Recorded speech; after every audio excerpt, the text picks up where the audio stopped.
These aren't rumors. These are testimonies from real people who lived through the unexplainable. Tonight, we dive into 20 mysteries that remain unsolved to this day. The man who walked with two shadows. Phone calls coming from your own apartment when no one was home. A coworker who vanished and was never seen again. Before we begin, make sure you're subscribed. Hit the like button and turn on notifications so you don't miss the stories the mainstream will never cover. Now turn off the lights. Take a deep breath. Welcome to the side of reality most people refuse to look at. Are you ready to question reality? Let's begin. Episode 1. The Missing Elevator Button. Back in 2019, I was working as a night security guard at the Grandview Hotel in downtown Chicago. 47 floors of luxury suites, marble lobbies, and crystal chandeliers. But there was something about that building that never sat right with me. The elevator panel had buttons for every floor except the 13th. Standard superstition, right? Most hotels skip that floor number entirely. Except our building actually had a 13th floor. "Hey Jim," I asked the day shift supervisor during my first week. "What's the deal with floor 13? He shrugged. "Storage, I think. Management keeps it locked up tight." That should have been the end of it. But around 3 a.m. on my third night, I was reviewing security footage when something caught my eye. The elevator camera showed the doors opening on what looked like the 13th floor. A woman in a white dress stepped out, turned left, and disappeared from view. I radioed upstairs immediately. "This is Mike in security. We have an unauthorized person on floor 13.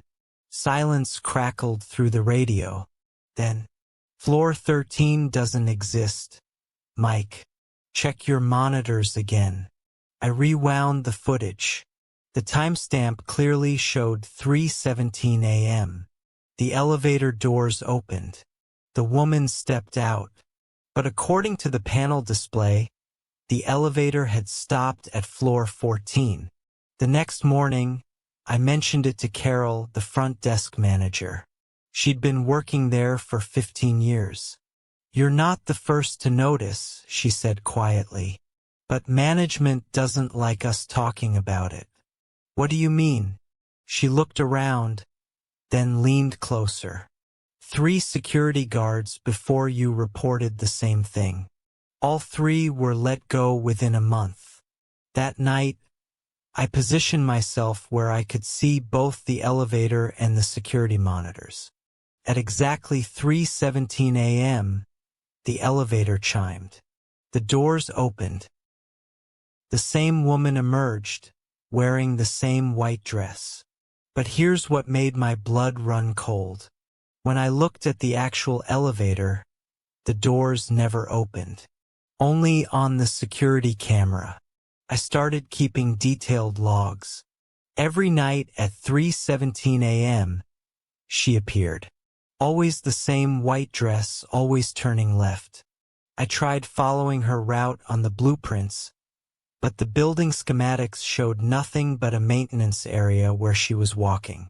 "Listen," I told my wife Sarah over breakfast.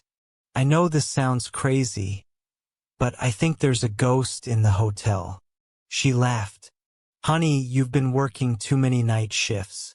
Maybe you should look for a day job." But I couldn't let it go.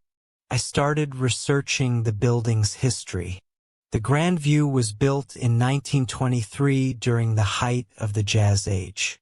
Construction records showed 13 floors were originally planned, but the 13th floor was sealed off before the hotel opened. Why?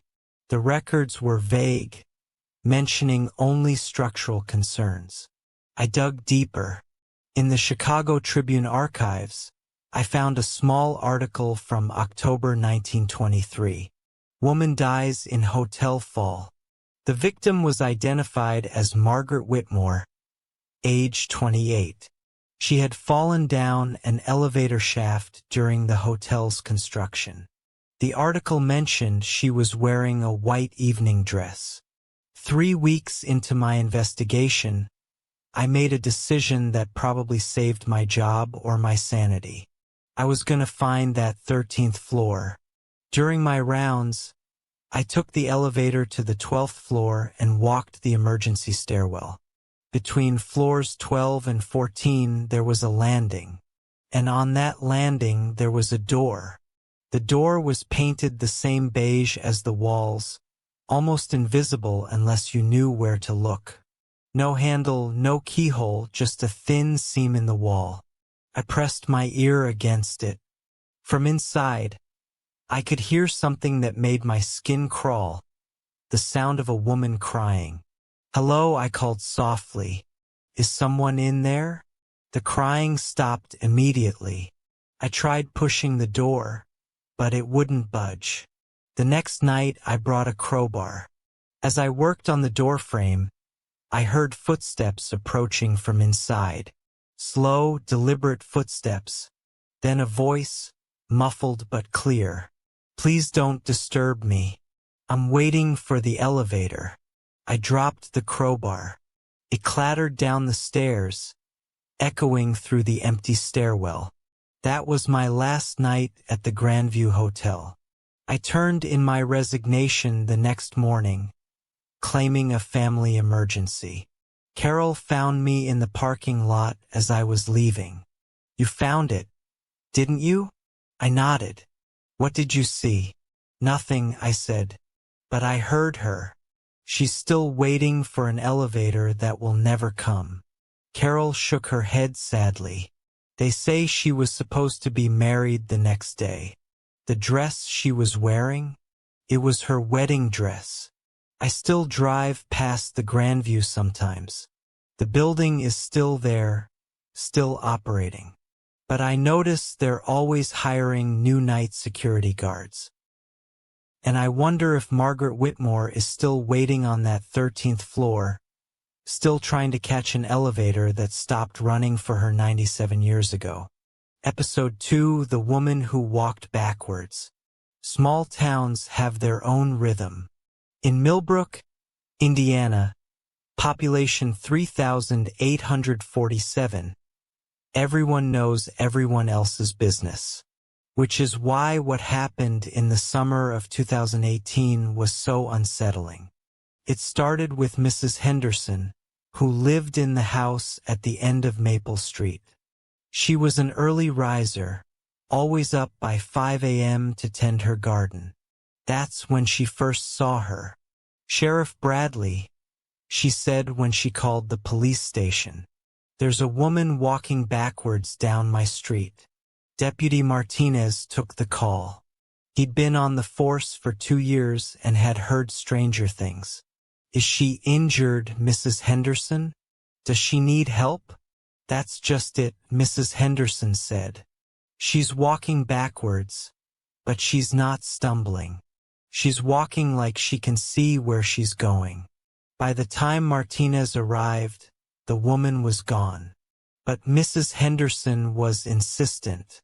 Every morning at 3:15 a.m., she walks from the cemetery to the old Miller farmhouse. Always backwards, never turns around. Martinez figured it was probably someone sleepwalking. Small towns get their share of eccentric behavior. But then other calls started coming in. Tom Brennan, who worked the night shift at the grain elevator, reported seeing her too. She passed right under the streetlight by the post office. I got a good look at her dress. It was old-fashioned, like something from the 1940s. What bothered him most was her face. "I couldn't see it," he told Martinez. Not because it was dark, but because, well, it was like she didn't want to be seen. Sarah Chun, who ran the 24-hour diner on Route 36, had her own encounter. She stopped right outside my window, just stood there for maybe 10 minutes, facing away from the building. I thought about going out to help her, but something told me not to. Martinez decided to investigate personally. He parked his cruiser at the corner of Maple and 3rd Street at 3 a.m. and waited.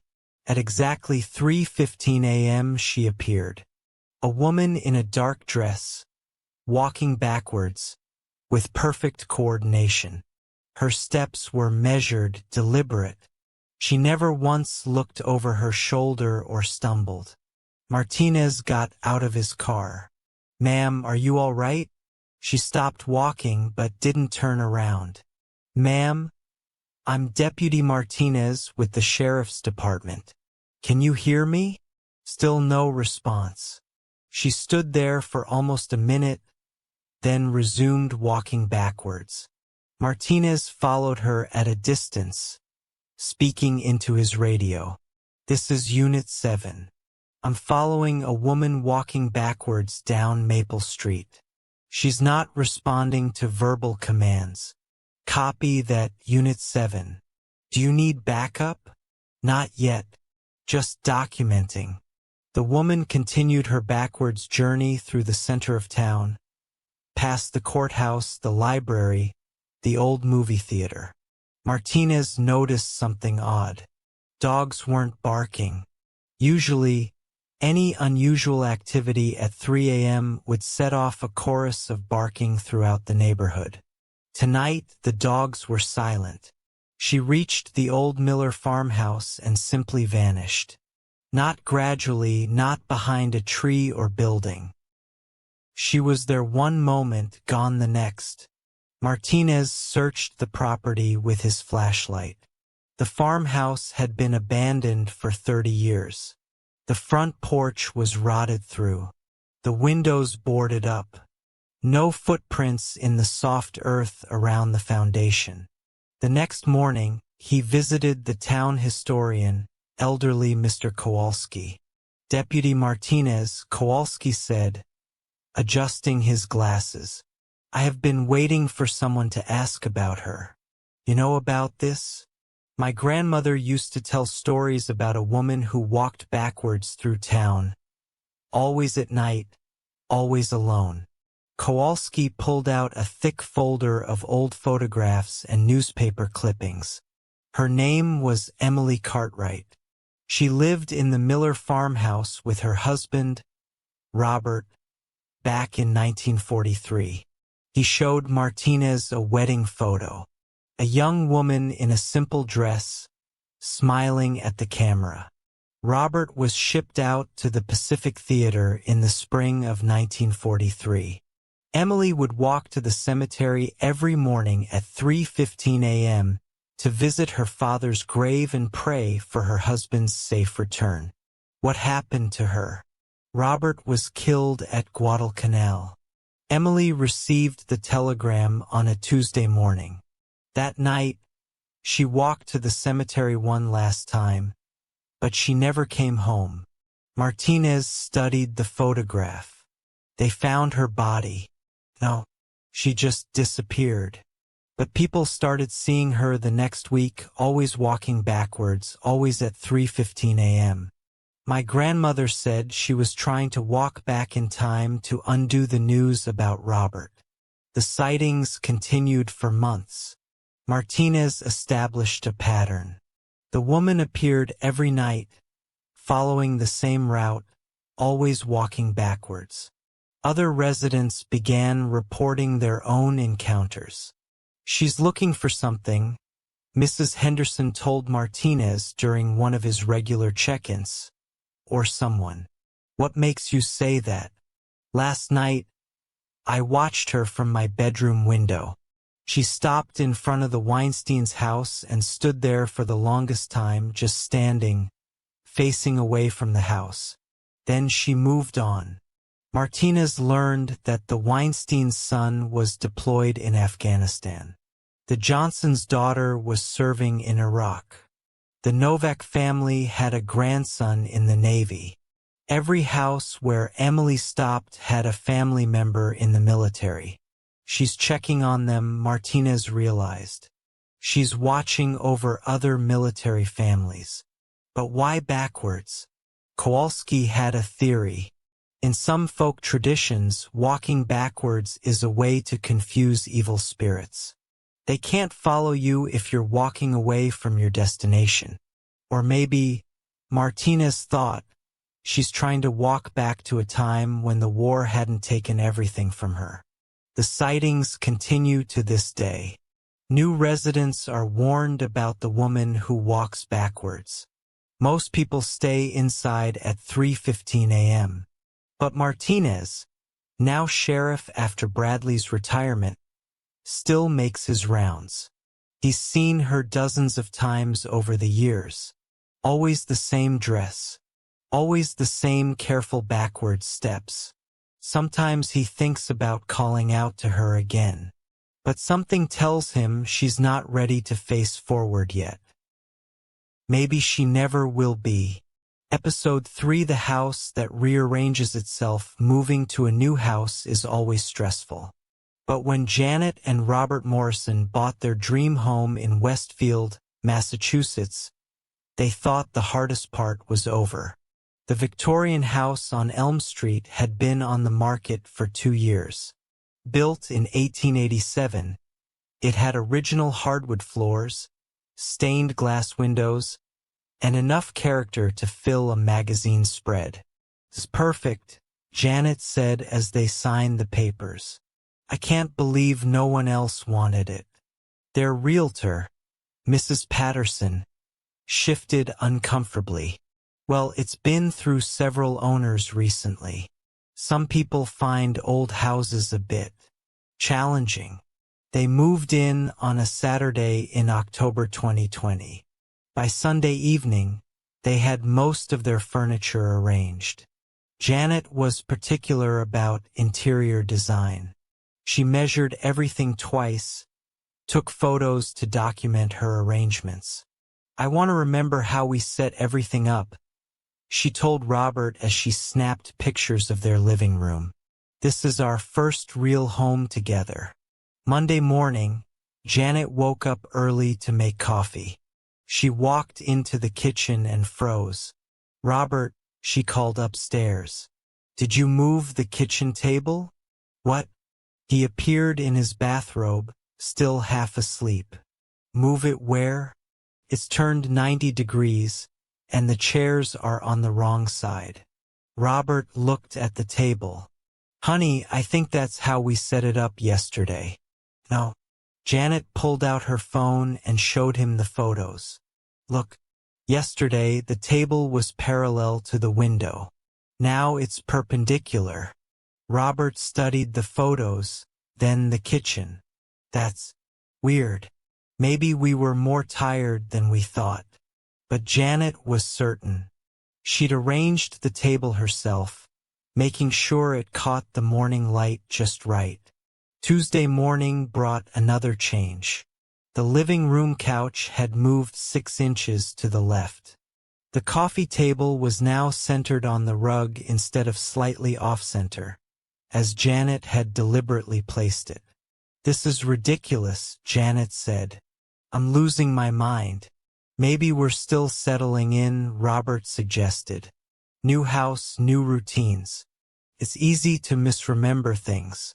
But Janet started taking detailed photos every night before bed. Wednesday morning, the dining room chairs were in different positions. Thursday, the bedroom dresser had shifted slightly to the right. Friday, the living room lamp was on the opposite side of the end table. "Someone is moving our furniture," Janet announced at breakfast Friday morning. "Who?" Robert asked reasonably. "We haven't given anyone keys yet." "I don't know. But look at this." She showed him the photos on her phone. "These changes are too precise to be accidents." Robert had to admit the evidence was compelling. The furniture wasn't just moved randomly. It was rearranged with care, as if someone had specific preferences about placement. "Should we call the police?" Janet asked. "And tell them what?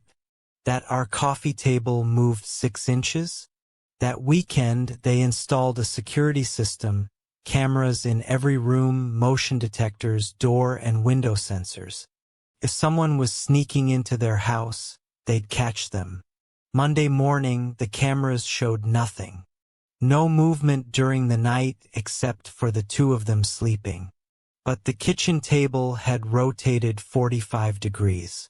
"This is impossible," Robert said, reviewing the footage. "The table moved, but there's no one in the kitchen." They watched the timestamp carefully.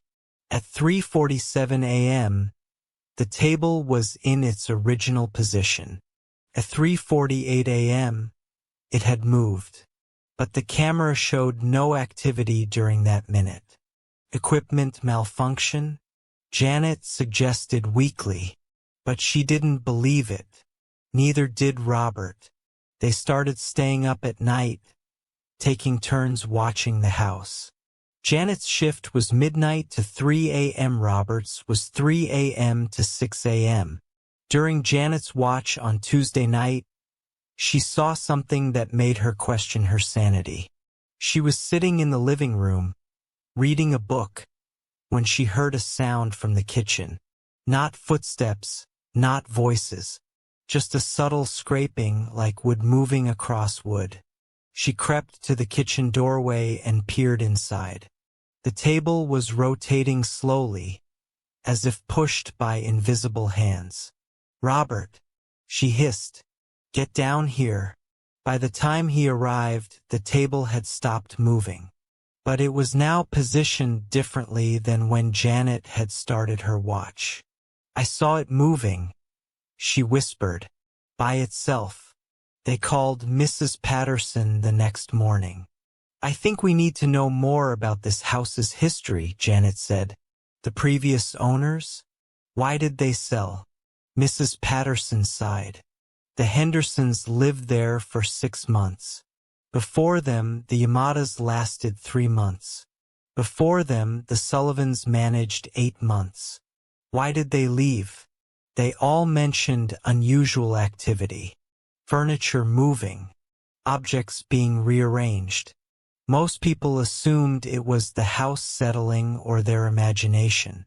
"But you don't think so?"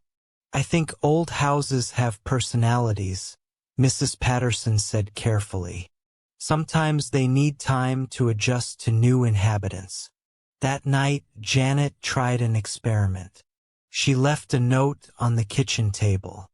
"If someone is moving our furniture, please leave us a sign that you can read this." The next morning, the note was gone. In its place, written in pencil on the table itself, was a single word: "Sorry." Janet called Robert at work. "There's someone in our house." They wrote on the table. What did they write? "Sorry. Just sorry." That evening, Janet left another note. "Who are you? We're not angry. We just want to understand." The next morning, a new message appeared on the table. "Margaret, I lived here first. Robert came home early from work. Okay, this is getting serious. We need to research the previous owners." They spent the evening at the town library, digging through property records and old newspapers. The house had changed hands 16 times since 1887. But one name appeared repeatedly in the records: Margaret Whitman. Margaret had owned the house from 1923 to 1967. She'd lived there alone after her husband died in World War II. According to her obituary, she was known for her meticulous housekeeping and her specific preferences for furniture arrangement. She had strong opinions about how things should be placed, her obituary noted. Visitors often commented on her perfectly organized home. That night, Janet left a final note. "Margaret, this is your house. We understand. Can we share it?" The next morning, the note was gone. The table was back in its original position, parallel to the window, just as Janet had first arranged it. The furniture movement stopped after that. But sometimes, late at night, Janet would find small improvements to her arrangements. A lamp moved slightly to provide better reading light. A chair adjusted for better conversation. The coffee table positioned to catch the afternoon sun. "I think she's helping now," Janet told Robert. "She's not trying to undo what we do. She's trying to make it better." They've lived in the house for 3 years now. The rearranging continues, but it feels collaborative rather than intrusive. Janet has learned to leave notes when she's unsure about furniture placement, and Margaret, through small adjustments, provides suggestions. "It's like having a ghostly interior designer," Janet jokes. But sometimes, when the house is very quiet, she hears what sounds like a woman humming contentedly, the sound of someone who's finally found a way to take care of her home again. David Chun had always been observant. As a photographer, he made his living noticing details others missed. Light, shadow, composition. These were the tools of his trade, which is why he noticed the second shadow immediately. It was a Tuesday morning in March 2021. David was walking to his studio in Portland, Oregon when he glanced down at the sidewalk. The sun was bright, casting clear shadows. His own shadow stretched ahead of him, dark and well-defined. But there was another shadow next to it, same size, same shape, but slightly offset, as if someone was walking beside him just a step behind. David stopped walking. His shadow stopped. The second shadow continued for half a step, then stopped too. He looked around.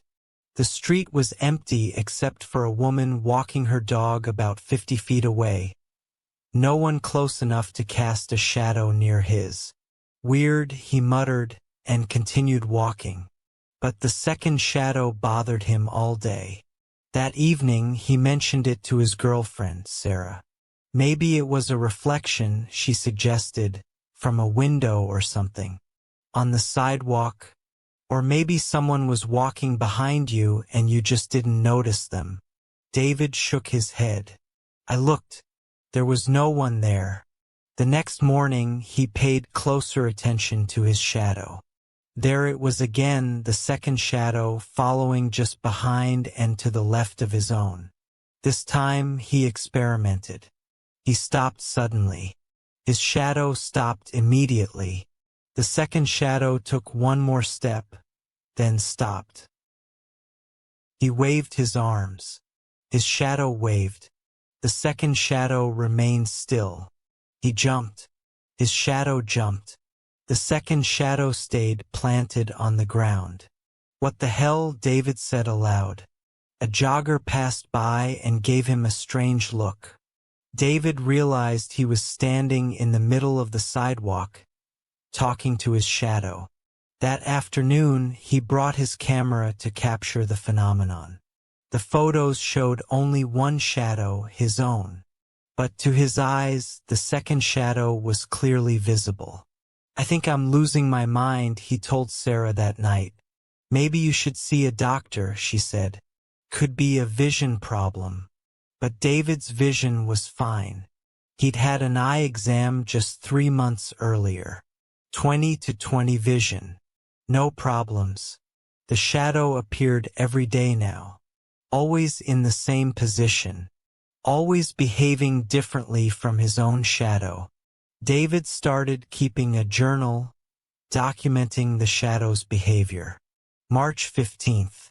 Second shadow appears to be carrying something. My hands are empty. March 16th. Second shadow is taller than mine, even though we're the same person. March 17th. Second shadow moves independently when I'm standing still. March 18th. Second shadow appears to be looking in a different direction. Sarah was getting worried. "You're obsessing over this. It's not healthy." "But it's there every day," David insisted. "It's real. To you, maybe, but no one else can see it." David decided to test this. He asked random strangers on the street to look at his shadow and tell him what they saw. "Just your shadow, buddy," said a man in a business suit. One shadow confirmed a teenage girl. "Are you feeling okay?" asked an elderly woman. Everyone saw only one shadow, but David saw two. The second shadow was becoming more active. It would gesture while David stood still. It would walk in circles while David remained stationary. Sometimes it would point at things, buildings, people, cars, as if trying to direct David's attention. "I think it's trying to communicate," David told Sarah. "It's not real," she said firmly. "You need to talk to someone." But David was convinced the shadow was real. He started following its lead, going in directions it pointed. The shadow led him to a coffee shop he'd never noticed before, where he met an old friend from college who was visiting Portland. It led him to a gallery where his photographs were being displayed without his knowledge. Apparently, his agent had entered them in a contest. It led him to the hospital, just as Sarah was being rushed to the emergency room after a car accident. "How did you know to come here?" she asked when she saw him. I just had a feeling." The second shadow had been pointing toward the hospital all morning. David started to trust the shadow. When it pointed left, he turned left. When it gestured toward a building, he investigated. The shadow seemed to know things he didn't, see things he couldn't. But it was also getting stronger, more defined, more independent. One morning, David woke up and looked out his bedroom window. His shadow was cast on the floor by the morning sun. The second shadow was there too, but it was standing in a different position, facing the window instead of facing away from it. "Good morning," David said to his shadows. His shadow didn't respond, of course. But the second shadow raised its hand in what looked like a wave. David researched shadow phenomena online. He found references to doppelgangers, shadow people, and various psychological conditions, but nothing that exactly matched his experience. Then he found a forum post from someone in Germany who described the same thing. A second shadow that behaved independently, that seemed to have its own agenda. David reached out to the poster, a man named Klaus. "How long have you had your second shadow?" David asked in an email. 3 years, Klaus replied. "At first I thought I was going crazy, but I've learned to live with it. Sometimes I think it's trying to protect me." "Protect you from what?" "Bad decisions, wrong turns, dangerous situations. My shadow points me away from trouble." David thought about this. His shadow had led him to Sarah at the hospital. It had guided him to opportunities he would have missed otherwise. But he also noticed something troubling. The second shadow was getting darker, more solid. Sometimes, when he looked at it from the corner of his eye, it seemed to have more detail than his regular shadow should have. One evening, he was walking home from work, when he noticed the second shadow was walking ahead of him instead of beside him. It was leading the way, and David found himself following without conscious decision. The shadow led him down a street he'd never taken before, to a part of the city he didn't recognize. When David tried to turn around, the shadow blocked his path. "What do you want?" David asked aloud. The shadow pointed to a building across the street, an old apartment building with a "for rent" sign in the window. David crossed the street and looked at the building. It was run down with peeling paint and broken windows. Not somewhere he'd want to live. But the shadow was insistent, gesturing toward the front door. David approached the building. The front door was slightly ajar. He could hear voices inside, angry voices, shouting. Help me. A woman's voice, desperate and frightened. David called 911 and stayed outside until the police arrived. They found a woman being held against her will by her ex-boyfriend. She'd been missing for 3 days. How did you know to come here? The police officer asked. David looked at his shadow on the sidewalk. Only one shadow now. The second shadow was gone. Lucky guess, he said. The second shadow never returned. David's photographs won the contest his agent had entered. Sarah recovered fully from her accident. David got the promotion he'd been hoping for. But sometimes, late at night, he looks at his shadow and wonders if it's really alone. And sometimes, just sometimes, he thinks he sees a second shadow out of the corner of his eye, still watching, still protecting, still guiding him toward the right path. The call started 3 weeks after Jennifer Walsh moved into her new apartment in Riverside, California. Always at 2:47 a.m., always lasting exactly 3 minutes and 22 seconds. The first time it happened, Jennifer assumed it was a wrong number. She picked up the phone half asleep and mumbled, "Hello?" Silence. "Hello?" she said. She said again, more alertly this time. Nothing but the faint sound of an open line. She hung up and went back to sleep, thinking nothing of it. The second call came the next night. Same time, same duration. Jennifer was ready this time. "Listen," she said firmly into the phone. "I don't know who this is, but it's almost 3 a.m. If you don't say something, I'm hanging up." She waited. No response, but something made her stay on the line. There was a quality to the silence that seemed intentional, as if someone was listening carefully to her side of the conversation. "I know you're there," she said. "What do you want?" The line went dead at exactly 2:50 a.m. By the fifth call, Jennifer was getting angry. She tried unplugging the phone, but somehow it still rang. She tried leaving the phone off the hook, but it would ring anyway. "This is harassment," she told her friend Maria over coffee. "I'm gonna call the phone company." The phone company was helpful but limited. "We can trace the calls," the technician said, "but it might take a few days to get results." Meanwhile, the calls continued. Every night at 2:47 a.m., lasting exactly 3 minutes and 22 seconds. Jennifer started staying awake, waiting for them. During the 7th call, she tried a different approach. Instead of demanding answers, she just listened. Behind the silence, she could hear something. Faint background noise.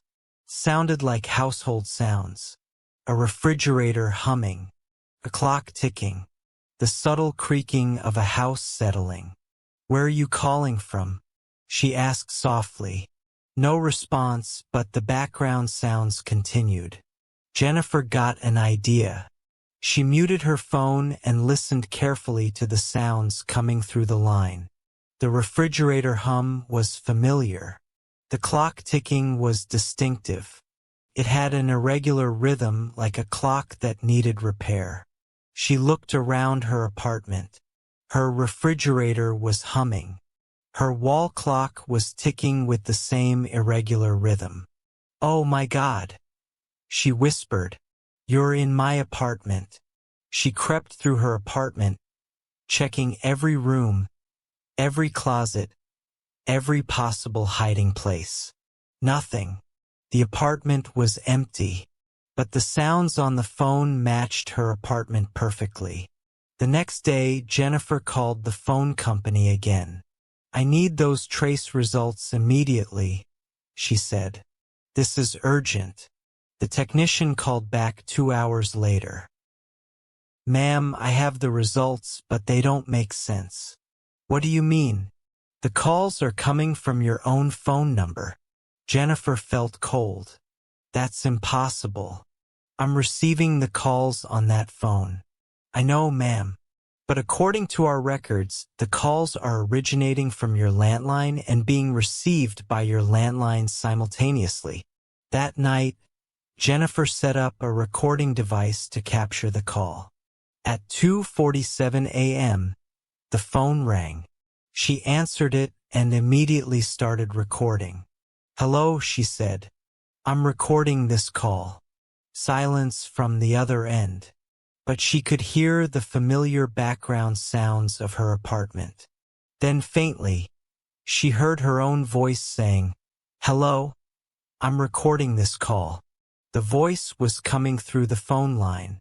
Jennifer was hearing her own voice echoing back to her, but delayed by several seconds. "What is this?" she asked. A few seconds later, she heard her own voice through the phone asking, "What is this?" She was talking to herself. But how? Jennifer hung up and played back the recording. Clear as day, she could hear both sides of the conversation. Her own voice asking questions and her own voice answering them, but with a delay. The problem was she had only spoken the questions. She called Maria immediately. "I need you to come over. Something impossible is happening." Maria arrived within 20 minutes. Jennifer played the recording for her. "That's definitely your voice," Maria confirmed. "But you're having a conversation with yourself. I only asked the questions. I never gave the answers." Then who was answering? The next night, Maria stayed over to witness the call. At 2:47 a.m., the phone rang. Jennifer answered it and put it on speaker. "Hello," Jennifer said.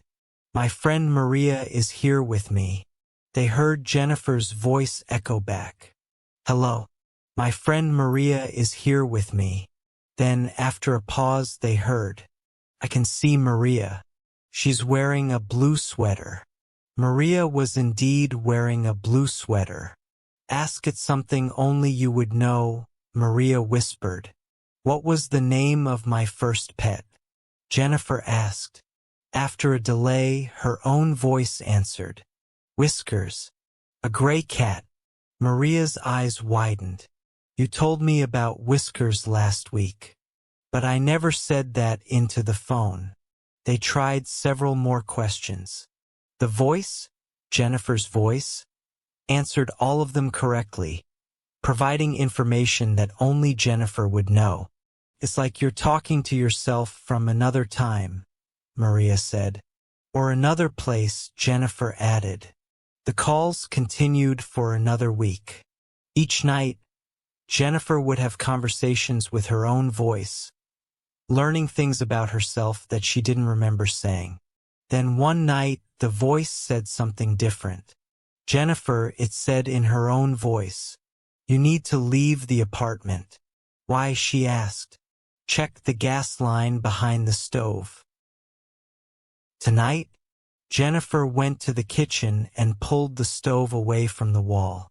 The gas line was corroded, leaking gas into the apartment. "Oh my God," she said. "This could have killed me." She called the gas company immediately. The technician who came out confirmed that the leak was dangerous and had been building for weeks. "A few more days and this could have been fatal," he said.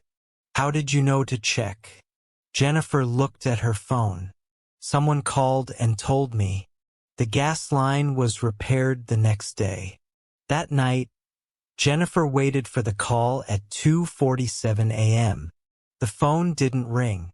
She waited until 3 a.m., then 4 a.m. Nothing. The calls had stopped. Jennifer never figured out exactly what had happened. But she had a theory. Maybe somehow she had been talking to herself from a different timeline. A timeline where she hadn't checked the gas line, where the leak had become fatal. Maybe her other self had found a way to call across time, to warn her about the danger. Or maybe the explanation was simpler and more terrifying. Maybe she had been talking to herself all along, and some part of her subconscious had detected the gas leak and found a way to communicate the danger. Either way, the calls had saved her life. Jennifer moved out of the apartment a month later. She's never received another mysterious call. But sometimes, late at night, she wonders if somewhere in another timeline, another version of herself is still making those calls, still trying to warn someone about dangers they can't see. Episode 6. The Man Who Doesn't Exist. Working in a busy office, you get used to faces. Some people stand out, others blend into the background. But everyone leaves some kind of impression. That's why what happened at Morrison and Associates was so unsettling. Rachel Kim had been working as a project coordinator at the architectural firm for 3 years. She knew everyone in the building, all 47 employees, from the senior partners down to the part-time interns. Which is why she was confused when she couldn't find any record of David Sullivan. It started during a routine project meeting in September 2019. Rachel was taking notes when she noticed a man she didn't recognize sitting at the conference table. He was maybe 45, wearing a navy suit and wire-rimmed glasses. Nothing remarkable about him, except that Rachel prided herself on knowing everyone in the company. "Excuse me," she whispered to her colleague Janet. "Who's the man in the navy suit?" Janet looked around the table. "Which man?" "The one sitting next to the window with the glasses." Janet followed Rachel's gaze. "I don't see anyone in a navy suit." Rachel blinked. The man was right there, taking notes in a leather portfolio. "He's sitting between Mr. Peterson and Sarah from accounting." "Rachel," Janet said carefully, "Peterson and Sarah are sitting next to each other. There's no one between them." The meeting continued for another hour. Rachel watched the man participate in discussions, nod at appropriate times, even ask a question about building codes that impressed the senior partners. But when she asked people about him afterward, no one remembered seeing him. "You feeling okay?" asked Tom from Human Resources. "Maybe you need to take a break." But Rachel was certain of what she'd seen. She checked the sign-in sheet for the meeting. No extra names. She reviewed the seating chart she'd prepared. No additional chairs had been requested. Yet she distinctly remembered a man who had attended the meeting and actively participated. Over the next few weeks, Rachel saw the man regularly. He'd be at his desk in the corner office on the 3rd floor, working on blueprints. He'd join conversations in the break room. He'd ride the elevator with other employees. But whenever Rachel tried to ask someone about him, they looked at her like she was losing her mind. "There's no one in that corner office," said building maintenance. "It's been empty for 6 months." "I don't know who you're talking about," said the receptionist when Rachel described him. "Are you sure you're not thinking of someone from another company?" suggested her supervisor. Rachel decided to investigate on her own. She checked the employee directory. No David Sullivan. She searched the company database. No record of anyone matching his description. She looked up his office number in the building registry. According to the records, that office was unoccupied and had been since the previous tenant moved out. But every day, Rachel saw David Sullivan working in that office. "I'm going crazy," she told her husband that night. "I'm seeing people who don't exist." "Maybe you should talk to a doctor," he suggested. Hallucinations can be a sign of stress or other health issues. But Rachel didn't feel like she was hallucinating. The man seemed completely real, completely normal. He just didn't exist in any official capacity. She decided to approach him directly. The next morning, she walked to his office. Through the glass door, she could see him sitting at his desk, reviewing architectural plans. Rachel knocked. "Come in," he said, looking up with a friendly smile. "Hi," Rachel said, stepping inside. "I'm Rachel Kim from Project Coordination. I don't think we've been formally introduced." "David Sullivan," he said, standing and extending his hand. "Pleased to meet you." His handshake was firm and warm. Definitely real. "I was wondering," Rachel said carefully, "how long have you been working here?" "About 6 months," David replied. "I transferred from the Seattle office." "That's funny. I don't remember getting a memo about a transfer." David's smile faltered slightly. "You know how HR is. Sometimes the paperwork gets delayed." Rachel nodded. "What department are you in?" "Structural engineering. I work on the foundation specifications for commercial projects. I coordinate those projects. We should have worked together by now." David sat back down, looking uncomfortable. "I've been working on some independent contracts. Nothing that would have crossed your desk." Rachel left the office more confused than ever. David seemed genuine, knowledgeable about the company and the work, but there was still no record of him anywhere. She decided to test him. The next day, she created a fake project that would require structural engineering input and sent a meeting request to his email address. The email bounced back. No such user found. But when she went to his office to invite him personally, he was there and agreed to attend the meeting. "What's your email address?" she asked. "I've been having trouble with the company email," he said. "It is working on it." The meeting was scheduled for Friday at 2 p.m. Rachel invited 6 other people and made sure to document everything carefully. Friday afternoon, David attended the meeting. Rachel watched him interact with the other participants, contribute to the discussion, and provide valuable insights about structural requirements. After the meeting, she immediately asked the other attendees about David's participation. "Who?" said Mike from design. "The structural engineer who was just in the meeting with us." "Rachel, there were only 6 people in that meeting. You, me, Janet, Tom, Sarah, and Kevin. No structural engineer." Rachel felt like she was losing her grip on reality. But he was right there. He talked about foundation depths and soil testing. "Nobody talked about foundations," Janet said gently. "We were discussing lighting fixtures." That weekend, Rachel couldn't stop thinking about David Sullivan. She drove to the office building and used her key card to get inside. David's office was dark and empty. Not just unoccupied, completely empty. No desk, no chair, no filing cabinets. Just an empty room with carpet indentations where furniture had once been. But on Monday morning, the office was fully furnished again, and David was at his desk as usual. Rachel scheduled an appointment with her doctor. "I think I might be having some kind of psychological episode," she explained.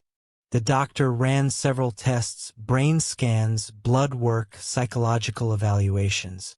Everything came back normal. "You're perfectly healthy," the doctor said. "No signs of hallucinations, delusions, or neurological problems." "Then why am I seeing someone who doesn't exist?" "Maybe," the doctor suggested, "the question isn't why you're seeing him. Maybe the question is why no one else can." Rachel thought about this. What if David was real, but somehow invisible to everyone except her? What if he existed in some parallel state, doing his job while being completely overlooked by the system? She decided to document everything. Photos, videos, audio recordings. If David was real, she'd prove it. But every photo showed an empty office. Every video showed Rachel apparently talking to herself. Every audio recording captured only her side of conversations. The technology couldn't detect David Sullivan either. After 3 months of investigation, Rachel had to accept an impossible truth. David Sullivan existed, but only for her. He was real enough to shake hands with, knowledgeable enough to discuss complex engineering problems, consistent enough to maintain the same personality and office routine day after day. But he left no trace in any system, no impression on any other person, no evidence of his existence beyond Rachel's direct experience. "I've decided to stop trying to prove you exist," she told David one morning. "That's probably wise," he said sadly. "I've been wondering when you'd figure it out." "Figure what out?" "That I'm not supposed to be here anymore."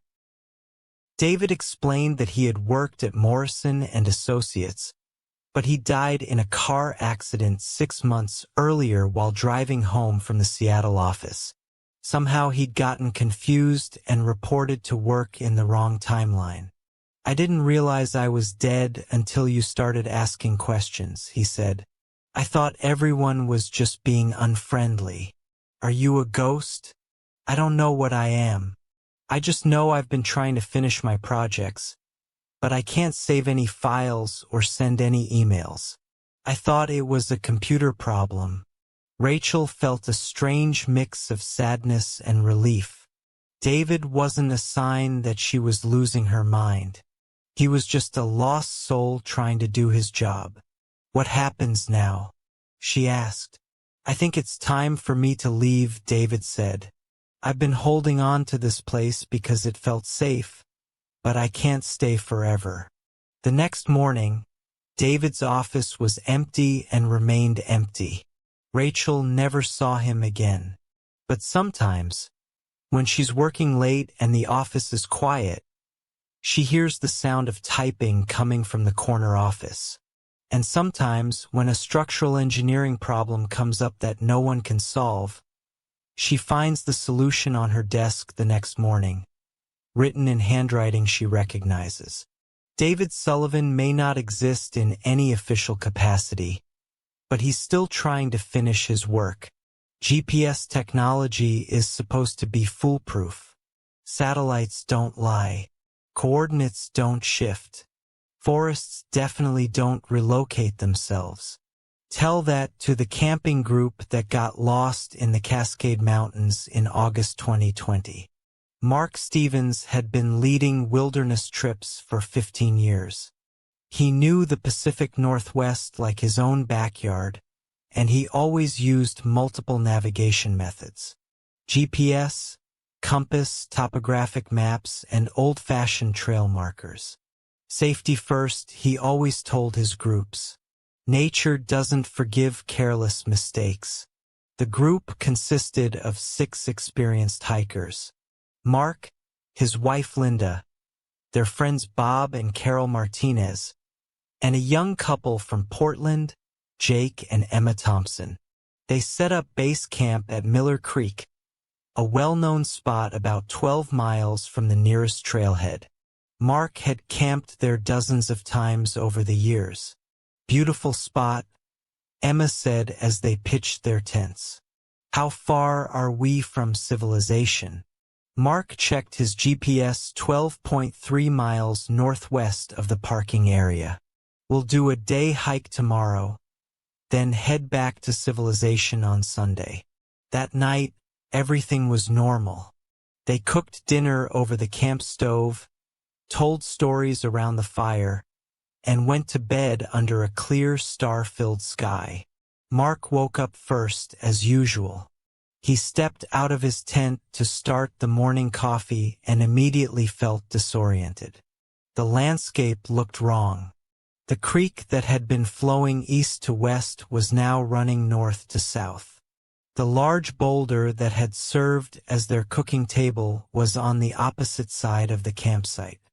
The mountain peak that should have been visible to the south was now to the east.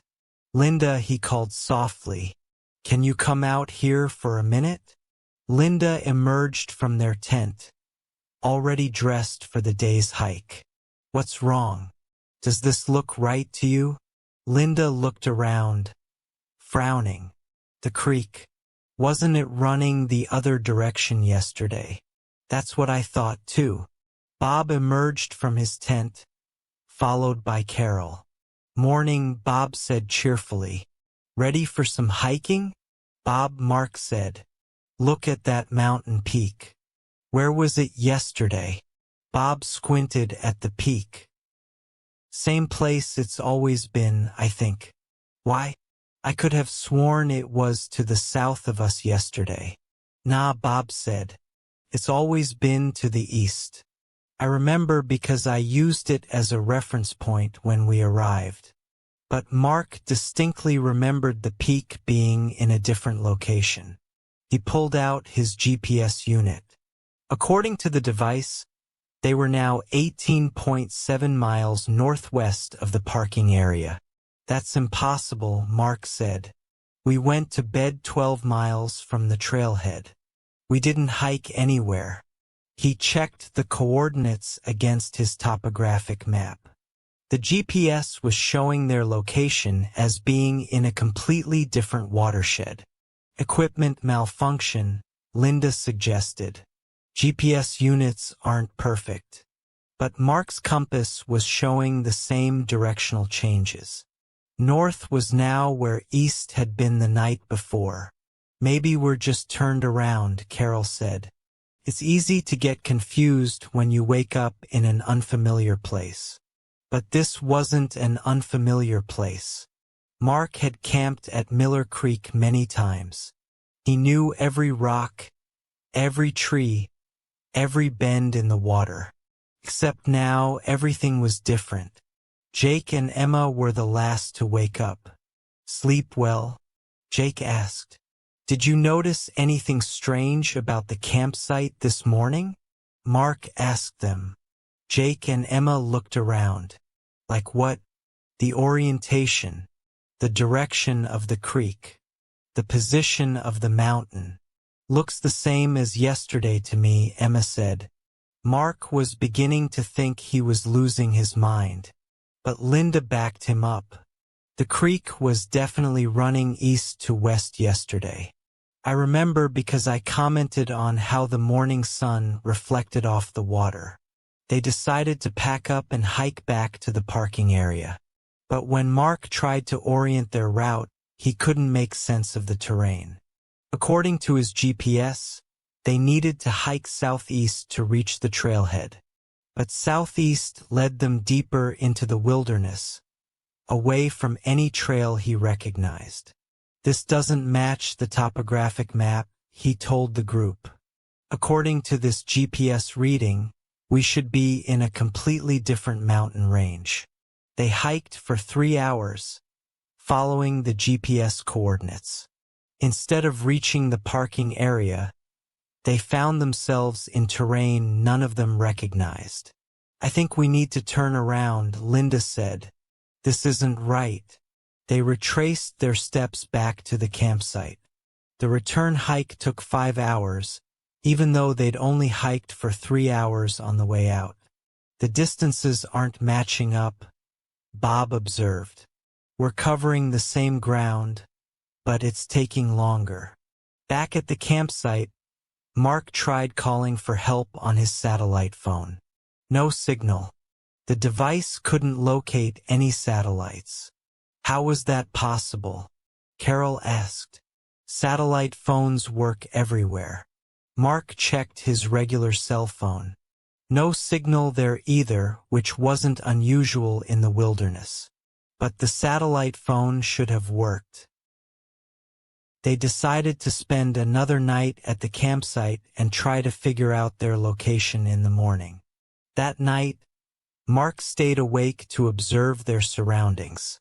At around 2 a.m., he noticed something that made his blood run cold. The stars were moving. Not the normal rotation of the sky as the Earth turned, but actual movement of individual constellations. The Big Dipper shifted position. Orion drifted across the sky. The North Star moved from its fixed position. Mark woke Linda quietly. "Look at the sky," he whispered. Linda looked up and gasped. "The stars are in the wrong places. They're moving," Mark said. "I've been watching them for an hour." By morning, the constellations had settled into completely different positions. The North Star was now in what had been the eastern sky. Mark's compass, which should have pointed to magnetic north, was now pointing in a completely different direction.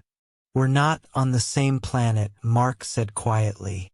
"What do you mean?" Bob asked.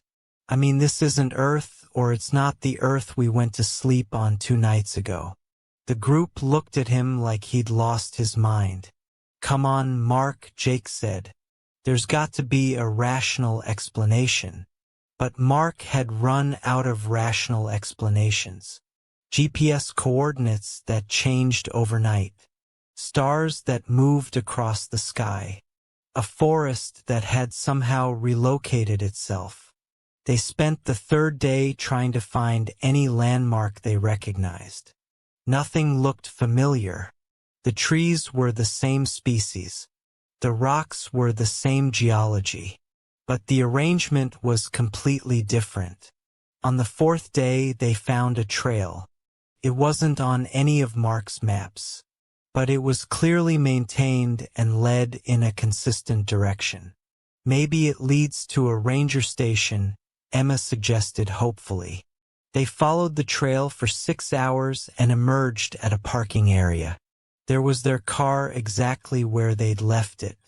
But the trailhead sign was different. Instead of Miller Creek Trail, it read Thompson Ridge Trail. "This isn't where we parked," Mark said. "Yes, it is," Bob insisted. "I remember this parking area." Mark checked the GPS coordinates.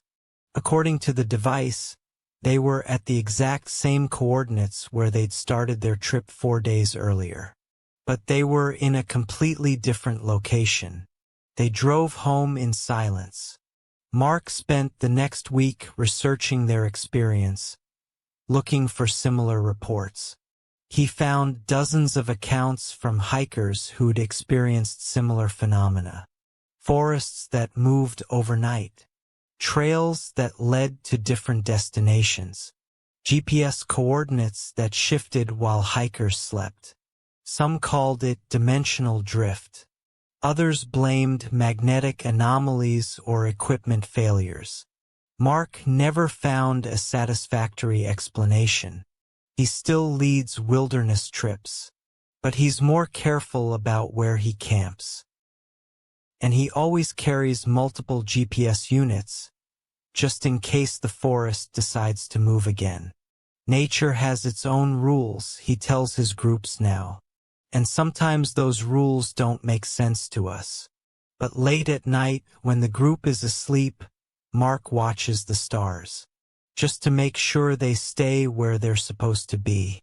Episode 8, The Locked Room with No-Door Home Renovation Projects always reveal surprises. Sometimes it's outdated wiring or an unexpected water leak. But what the Johnson family found behind their living room wall was something else entirely. Kevin and Patricia Johnson bought their 1920s colonial in Salem, Massachusetts in March 2019. The house had good bones, as their realtor put it, but needed significant updating. "It's a fixer-upper," Patricia warned their teenage daughter, Megan. "We'll be living with construction dust for months." The renovation started in the kitchen and worked its way through the house. By October, they were ready to tackle the living room. "We want to open up this wall," Kevin told the contractor, pointing to the wall between the living room and what should have been a small den. "Create more space for entertaining." The contractor, Bill Morrison, had been working on old houses for 30 years. "Let me check the structure first," he said. "Some of these walls are load-bearing." Bill examined the wall and frowned. "This is weird," he said. "According to the blueprint, there should be a room behind this wall. But there's no door." Kevin pulled out the original house plans they'd received at closing. "It shows a den here. Maybe they sealed up the door during a previous renovation." "Maybe," Bill said, but he sounded doubtful. "Let me take some measurements." Bill's measurements confirmed what the blueprint showed. There was definitely space behind the wall, roughly 12 feet by 10 feet. "Could be a storage room," Patricia suggested. "Old houses have weird little spaces like that." Bill started demolition the next morning. As soon as he broke through the drywall, he stopped working. "You folks need to see this," he called. Kevin and Patricia came running. Through the hole in the wall, they could see into a fully furnished room. Not storage. A complete room with hardwood floors, wallpaper, furniture, and electric lighting. "How is there furniture in a room with no door?" Patricia asked. Bill expanded the hole until it was large enough to crawl through. "I'm going in," he announced. "Be careful," Kevin warned. Bill disappeared through the hole. They heard his footsteps on the hardwood floor. "Jesus Christ," his voice echoed from inside. "You're not going to believe this." Kevin crawled through next, followed by Patricia. The room was immaculate. A small sitting area with a velvet armchair and side table. A bookshelf filled with leather-bound volumes. A writing desk with papers neatly arranged. Electric lamps that were working, despite the room having no visible electrical connections. Everything was spotless, as if it had been cleaned that morning. "How long has this room been sealed up?" Patricia wondered. Bill examined the walls from inside. "This isn't new construction. This room has been sealed for decades, maybe since the house was built." "But look at this furniture," Kevin said. "It's pristine. No dust, no deterioration." Patricia picked up one of the papers from the writing desk. It was a letter written in elegant handwriting. "My dearest William, I hope this letter finds you well. I am writing from my sitting room, where I spend most of my days now. The solitude is peaceful, though I do miss our conversations." The letter was dated September 15th, 1924. "This is almost 100 years old," Patricia said. "But it looks like it was written yesterday." Bill was examining the electrical fixtures. "These lights work, but there's no wiring coming into this room. No electrical connections at all." Kevin flipped the light switch. The lamps turned on and off normally. "That's impossible," he said.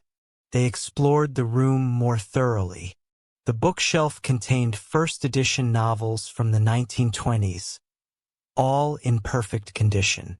The writing desk held dozens of letters, all apparently written by the same woman to someone named William. In the armchair, they found a diary. Patricia opened it carefully. The first entry was dated March 3rd, 1924. "Today, I have moved into my new sitting room. Mother says it will be my special place, where I can write and read without interruption. I am grateful for the privacy, though I confess I feel quite isolated from the rest of the household." "Who was this woman?" Kevin asked. They found more entries describing daily life in the 1920s. The writer mentioned her mother, her correspondence with William, apparently a suitor, and her love of reading and writing. But as the entries progressed, they became more disturbing. July 12, 1924.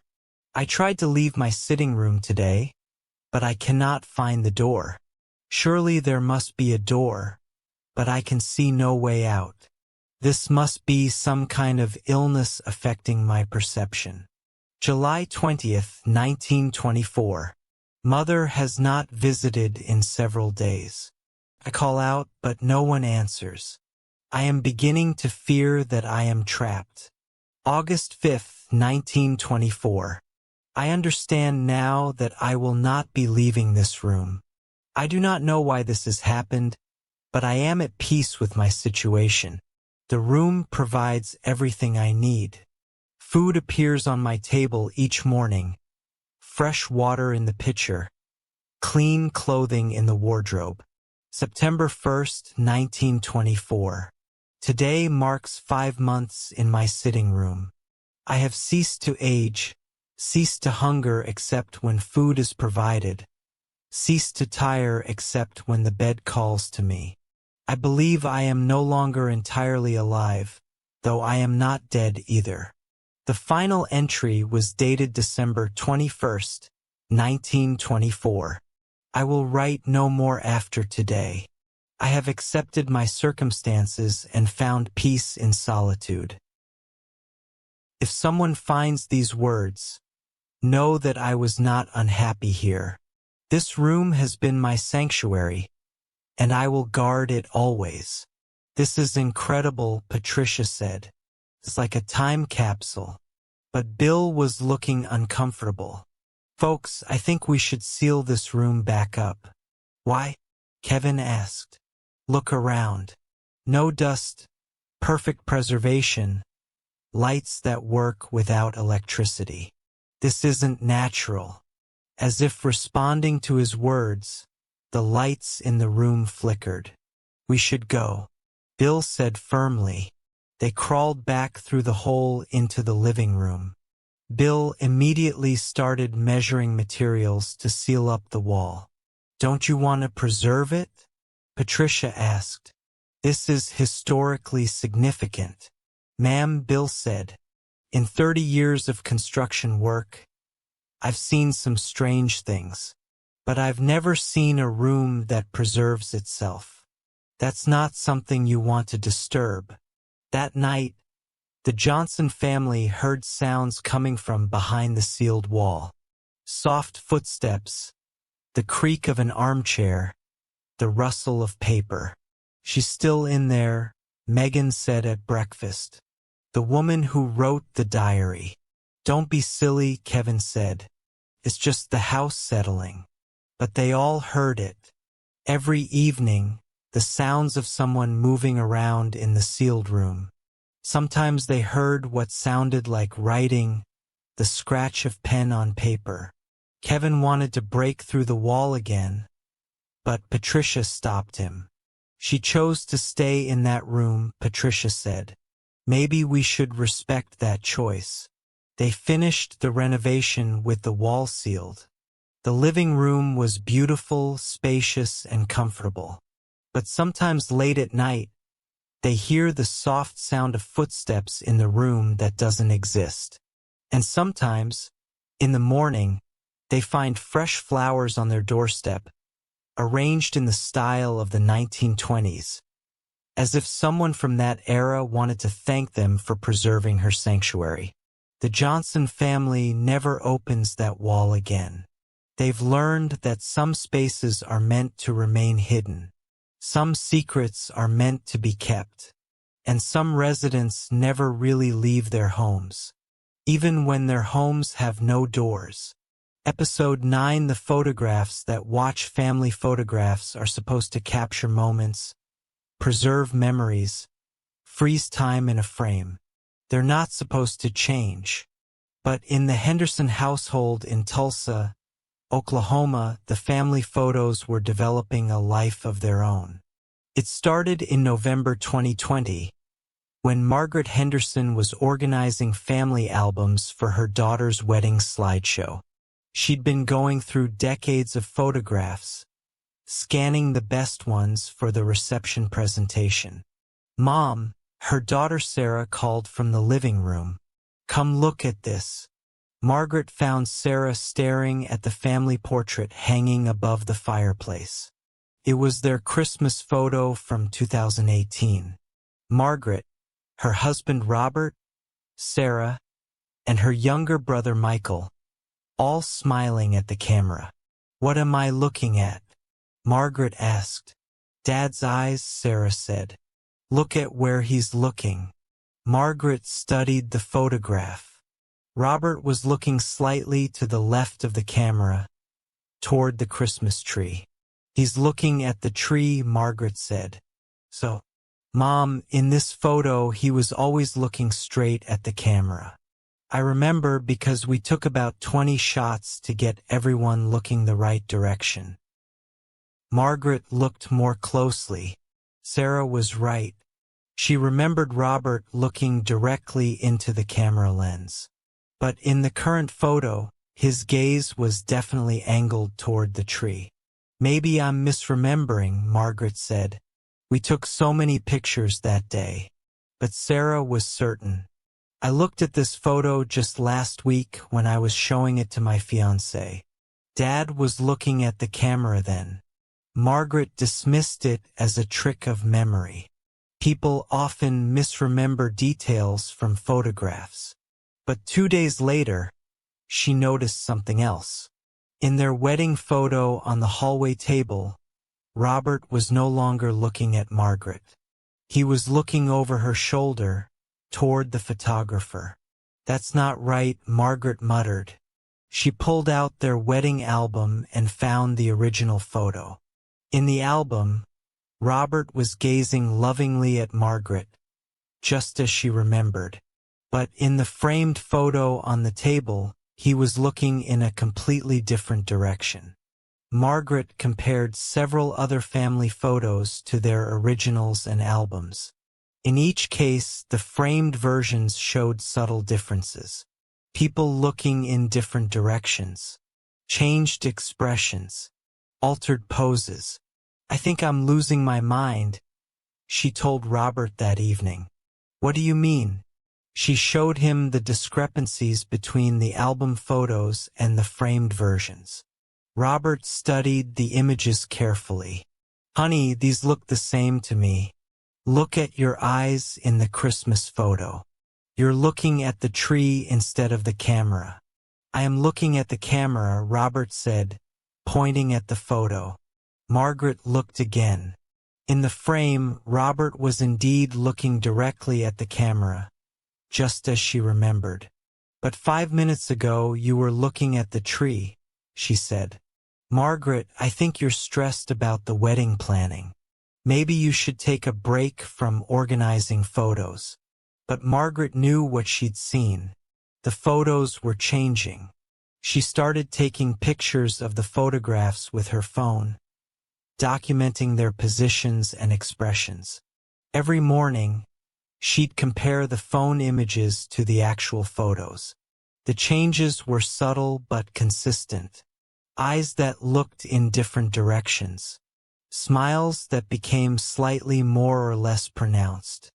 Heads that turned a few degrees left or right. Most disturbing was the pattern. Over time, everyone in the family photos was slowly turning to look directly at the camera. In their vacation photos from Disney World, the family had originally been looking at Mickey Mouse during a character meet and greet. Now they were all looking at the photographer. In Michael's graduation photo, he'd been looking toward his diploma. Now he was looking straight ahead. In Sarah's prom photo, she'd been gazing at her date. Now she was looking directly into the camera lens. "It's like they're all turning to watch whoever's looking at the photo," Margaret realized. She decided to test this theory. She positioned herself in front of the Christmas photo and watched it carefully for several minutes. Nothing happened while she was watching, but when she looked away and then looked back, Robert's eyes had shifted slightly in her direction. "Oh my God," she whispered. She called Sarah immediately. "I need you to come over and look at the family photos." "Mom, I'm at work." Can this wait? Please, I think something very strange is happening. Sarah arrived an hour later. Margaret positioned her in front of the Christmas photo. Just watch your father's eyes, Margaret instructed. They stared at the photo for 10 minutes. Nothing changed. Mom, his eyes aren't moving. Look away for a few seconds, then look. Look back. Sarah looked toward the window, then back at the photo. They're in the same position. But from Margaret's perspective, Robert's eyes had shifted to follow Sarah's movement. You don't see it, Margaret said. It only happens for me. Over the following weeks, the effect intensified. In every family photograph, the subjects gradually turned to face Margaret directly. Their expressions became more intense, more focused. In their family reunion photo from 2019, 23 relatives had originally been arranged in casual poses, looking in various directions. Now, all 23 pairs of eyes were staring directly at Margaret. The effect was becoming unnerving.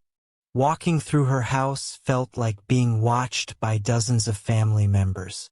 Margaret tried removing some of the photos, storing them in closets and drawers.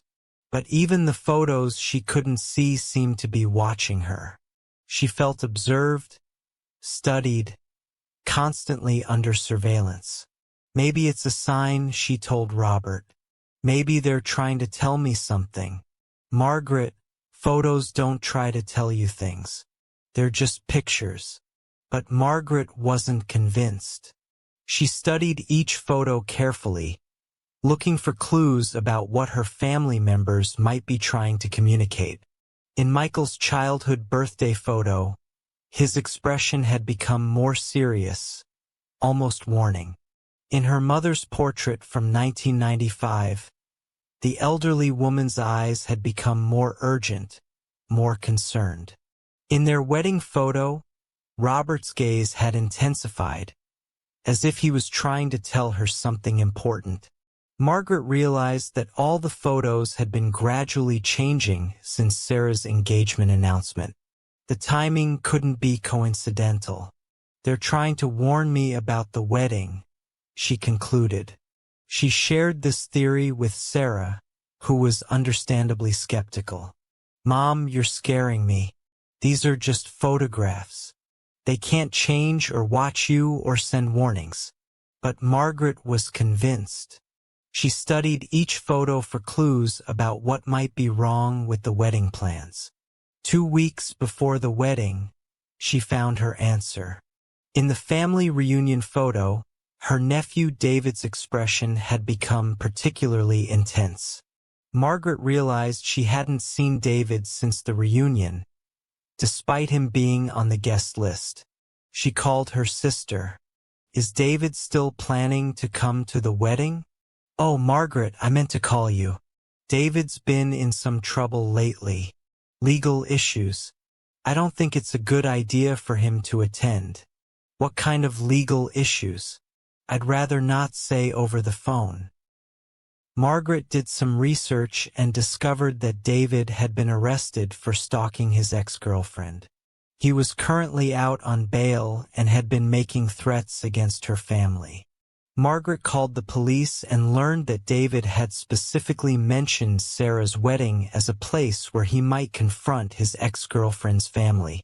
The wedding venue hired additional security, and David was quietly removed from the guest list. The wedding proceeded without incident. Afterward, Margaret checked the family photographs.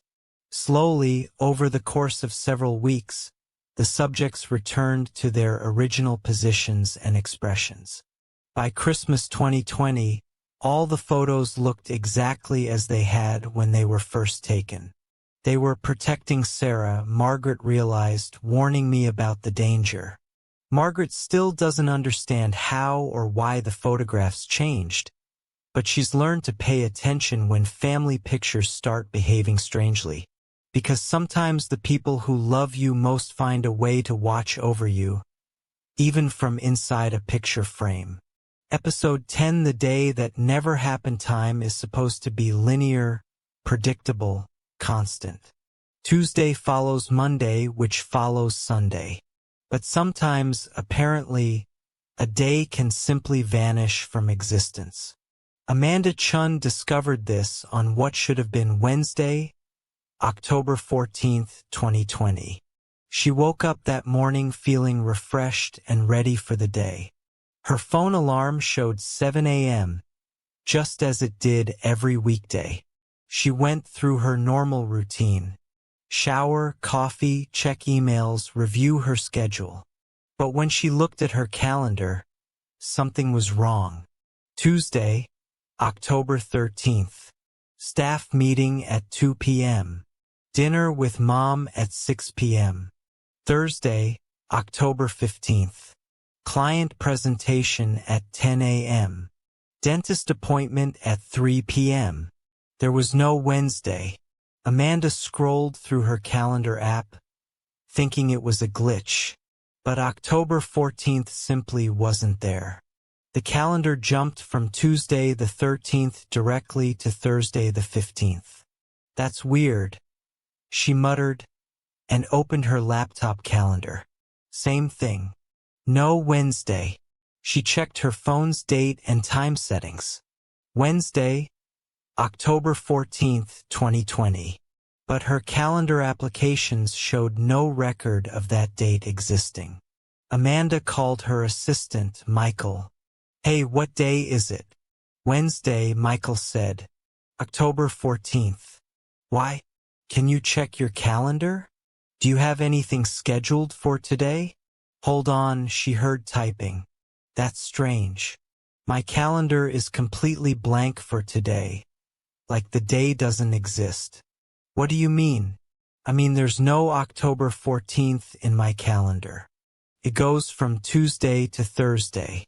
Amanda felt a chill. Check your computer calendar too. More typing. Same thing. No Wednesday. But my computer's system clock shows it's Wednesday. Amanda called several other colleagues. Everyone reported the same phenomenon. Their devices acknowledged that it was Wednesday, October 14th. But no calendar applications, scheduling software, or digital planners showed any record of that date. It's like the day exists, but no one planned for it, her colleague Janet observed. Amanda decided to go to work and see what happened. The office building was open. The elevators worked. Her keycard functioned normally, but the office was eerily quiet. Not empty. People were there, working at their desks, going about their business. But something felt off. Morning, Amanda, said her coworker Tom as she passed his cubicle. Morning. Busy day today? Tom looked confused. I don't really know. I don't have anything on my schedule. Do you know what we're supposed to be working on? Amanda visited several departments. The same conversation repeated everywhere. People were at work, but no one had any scheduled meetings, deadlines, or specific tasks. It's the strangest thing, said Maria from accounting. I came to work because it's Wednesday, but I can't find any record of what I'm supposed to do today. The company's main server was functioning normally. Emails were flowing, files were accessible, and all systems were operational. But there were no calendar entries, no scheduled meetings, no deadlines for October 14th. Amanda called the IT department. We're getting reports that calendar systems are malfunctioning. She told the technician. We've had about 50 calls about this, the technician said. All our calendar software shows the same thing. October 14th doesn't exist as a scheduled day, but it's definitely October 14th. Have you seen this before? Never. We've contacted Microsoft, Google, Apple, all the major calendar providers. They're saying it's impossible. Amanda left work early and drove around the city. Everything was functioning normally. Traffic lights, businesses, public transportation. But there was a dreamlike quality to the day, as if everyone was going through the motions without real purpose. She stopped at a coffee shop. Busy day? She asked the barista. Not really, the young woman replied. Actually, it's been kind of weird. We're open, but we didn't schedule any staff for today. I just came in out of habit. Don't you have a work schedule? I do, but it shows I'm off today. But I felt like I should be here. Amanda visited the library, the post office, and the grocery store. Everywhere the same story.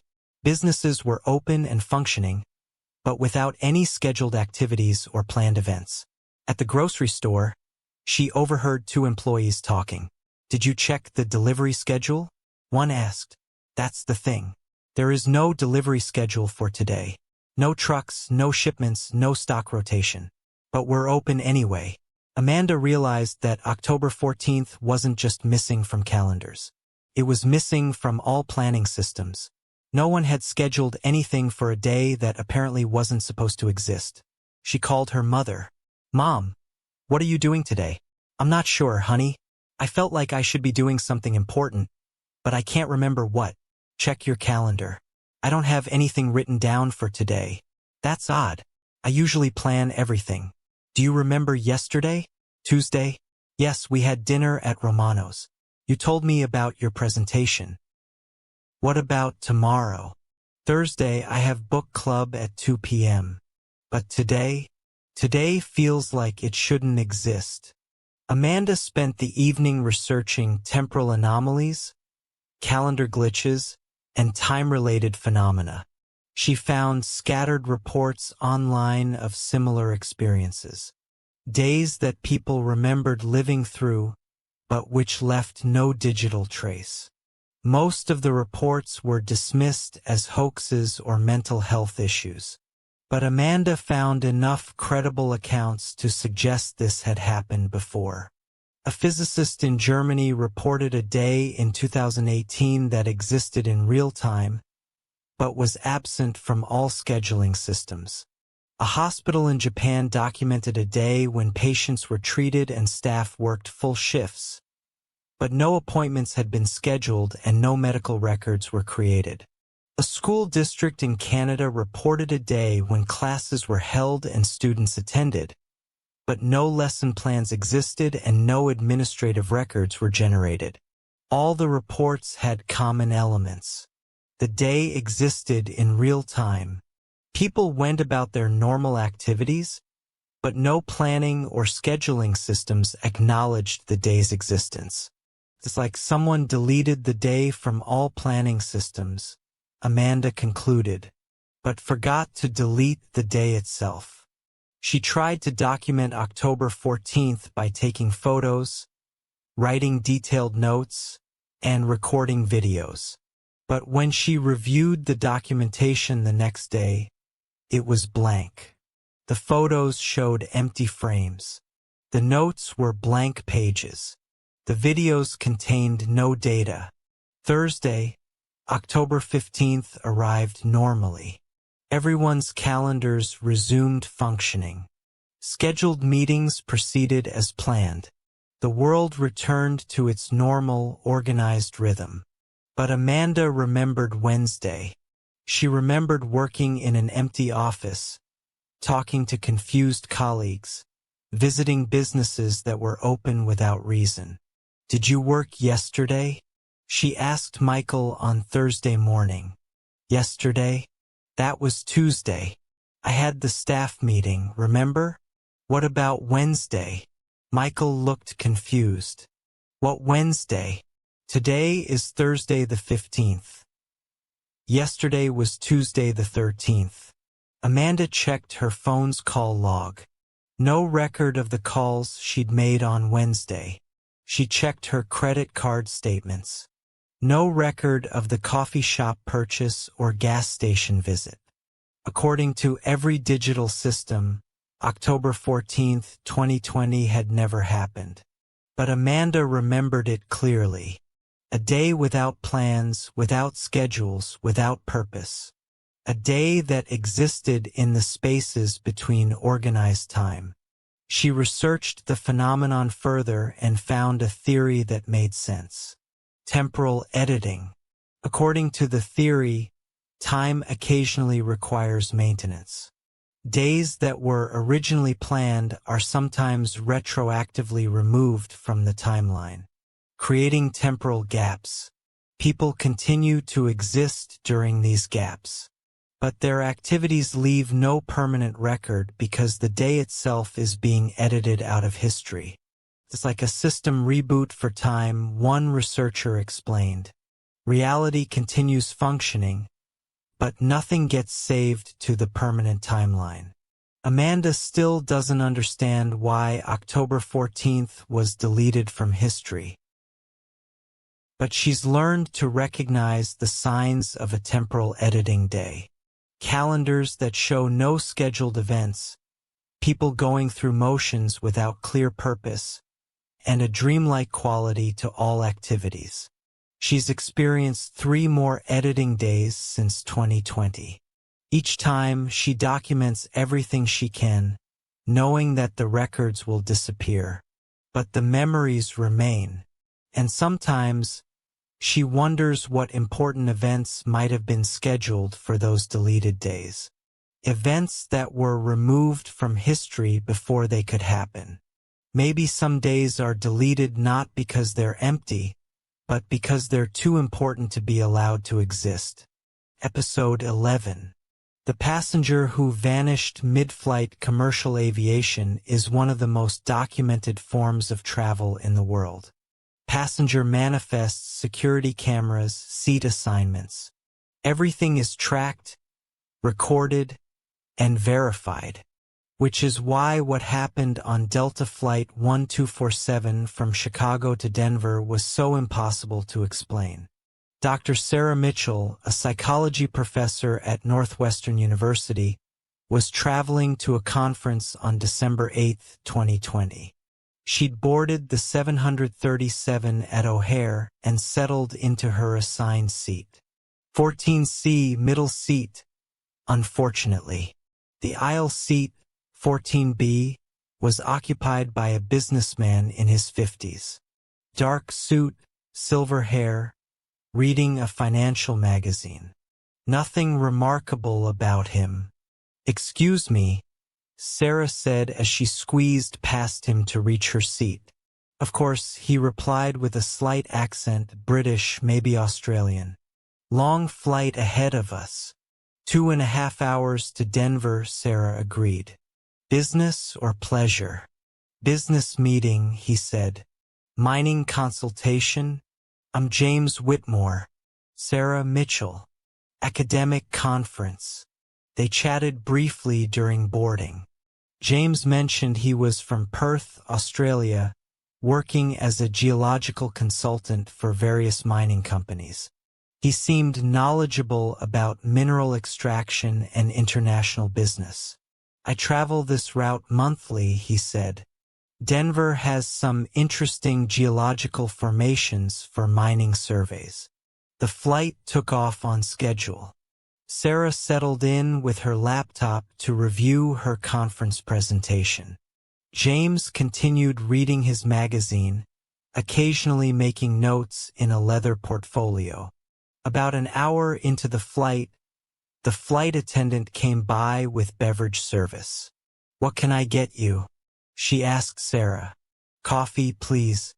Black." "And for you, sir?" she asked James. "Tea if you have it. Earl Grey preferred." The flight attendants served their drinks. Sarah noticed James added sugar to his tea from packets he'd brought in his briefcase. "Airline tea is terrible," he explained. "I always travel with my own sugar." They talked about travel experiences while drinking their beverages. James had interesting stories about mining sites in remote locations. Mongolia, Chile, northern Canada.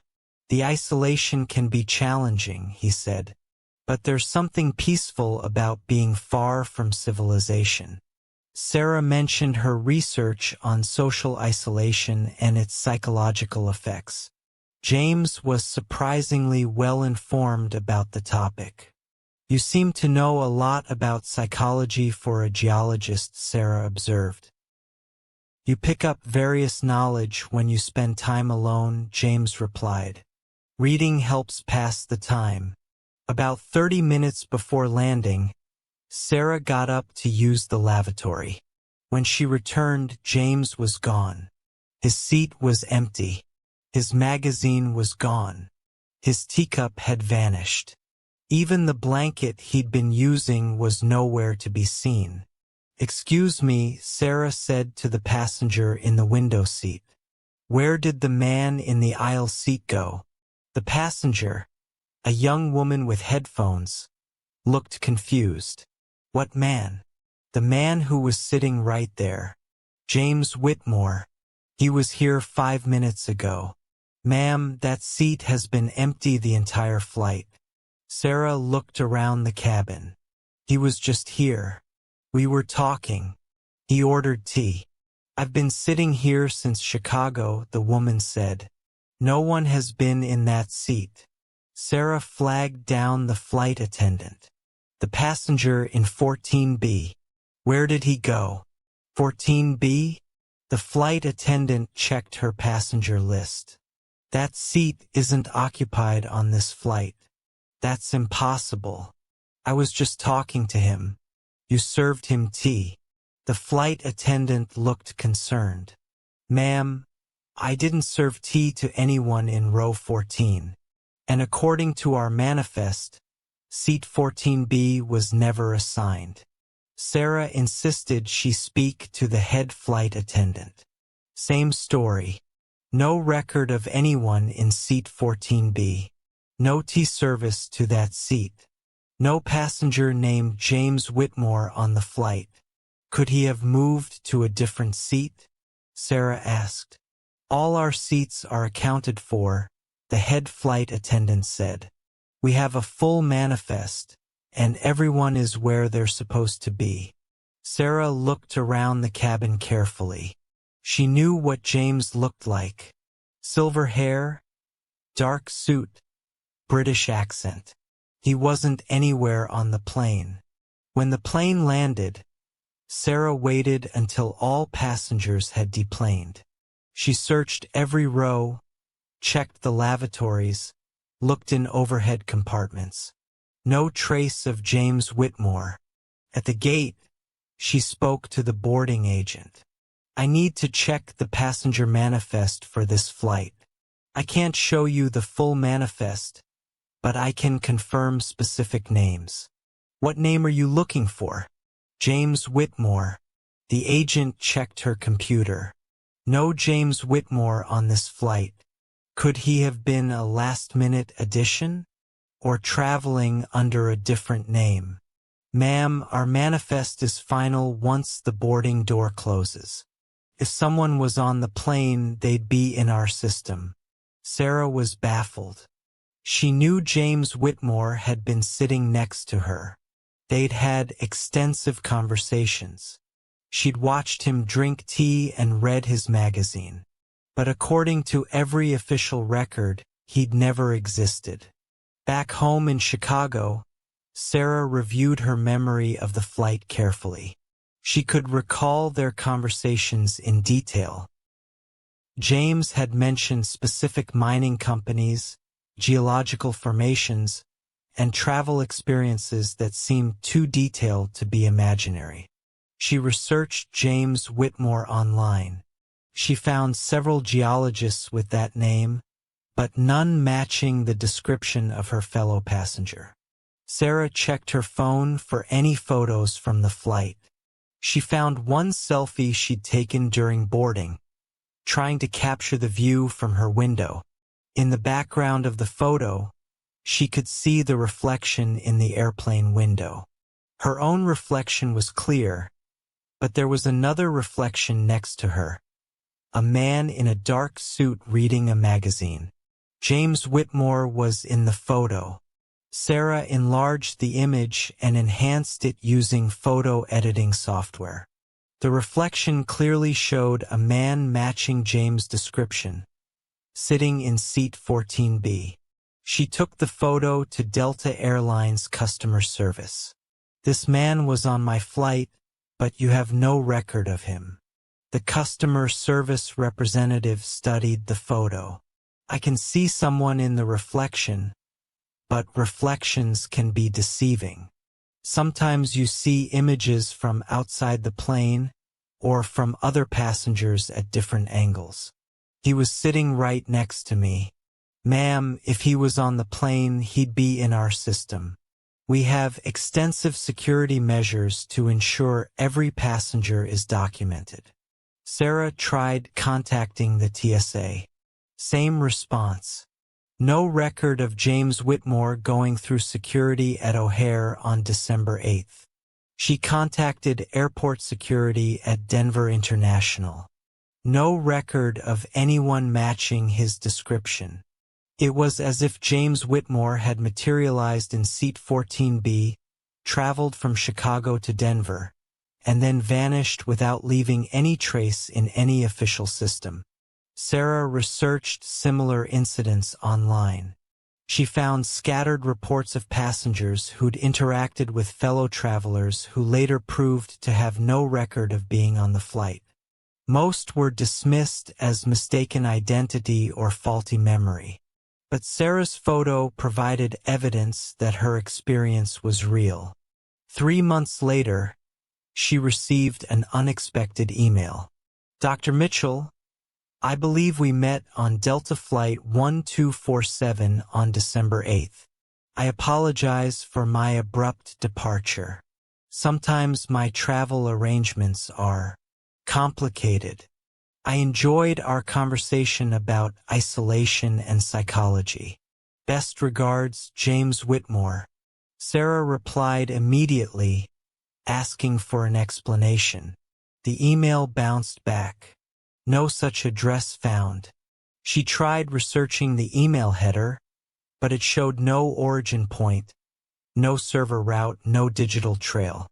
Sarah never found a satisfactory explanation for what happened on Flight 1247. But she kept the photo as evidence that sometimes people enter our lives briefly, leave meaningful impressions, and disappear without explanation. She still flies regularly for conferences and work travel. And sometimes, she finds herself looking carefully at her fellow passengers, wondering which ones will prove to have never existed at all. Because in a world of digital tracking and constant surveillance, James Whitmore proved that it's still possible for someone to slip through the cracks of recorded reality. Or maybe Sarah sometimes thinks he was never part of recorded reality to begin with. Episode 12. The Voice Behind the Mirror. Bathroom mirrors are supposed to reflect images, not produce voices. But in the Castellanos family's new home in Albuquerque, New Mexico, their bathroom mirror had developed its own way of communicating. Rosa Castellanos first noticed it 3 weeks after they moved into the 1950s ranch house in October 2020. She was getting ready for work, brushing her teeth in front of the medicine cabinet mirror, when she heard a faint whisper. "You're running late," the voice said. Rosa spat out her toothpaste and looked around the bathroom. Her husband Miguel was already at work, and their teenage daughter Sophia was still asleep. The house was empty except for Rosa. "Hello?" she called out. No response. Rosa assumed she'd heard the neighbor's radio, or perhaps a sound from outside. The house was old. Sound could travel in unexpected ways. But the next morning, as she was washing her face, she heard it again. "Beautiful earrings," the voice whispered. This time, Rosa was certain the voice was coming from the mirror itself. She looked at her reflection, water dripping from her face. "Who's there?" she asked her reflection. Her reflection stared back silently, but the voice continued. "The silver ones. They suit you." Rosa was indeed wearing silver earrings. She examined the mirror carefully, looking for hidden speakers or electronic devices. The mirror was original to the house. A simple medicine cabinet with a silvered glass door, probably installed in the 1950s. No wires, no batteries, no technology that could produce sound. Miguel, she said when he came home from work. I think there's something wrong with the bathroom mirror. What kind of wrong? It's talking to me. Miguel raised an eyebrow. Talking how? Whispering. Making comments about what I'm wearing. Telling me I'm running late. Like someone is watching me. Miguel examined the mirror that evening. It looks normal to me. Try talking to it. Miguel felt ridiculous, but he spoke to his reflection. Hello, mirror. Nothing happened. Maybe it only talks to women, Rosa suggested.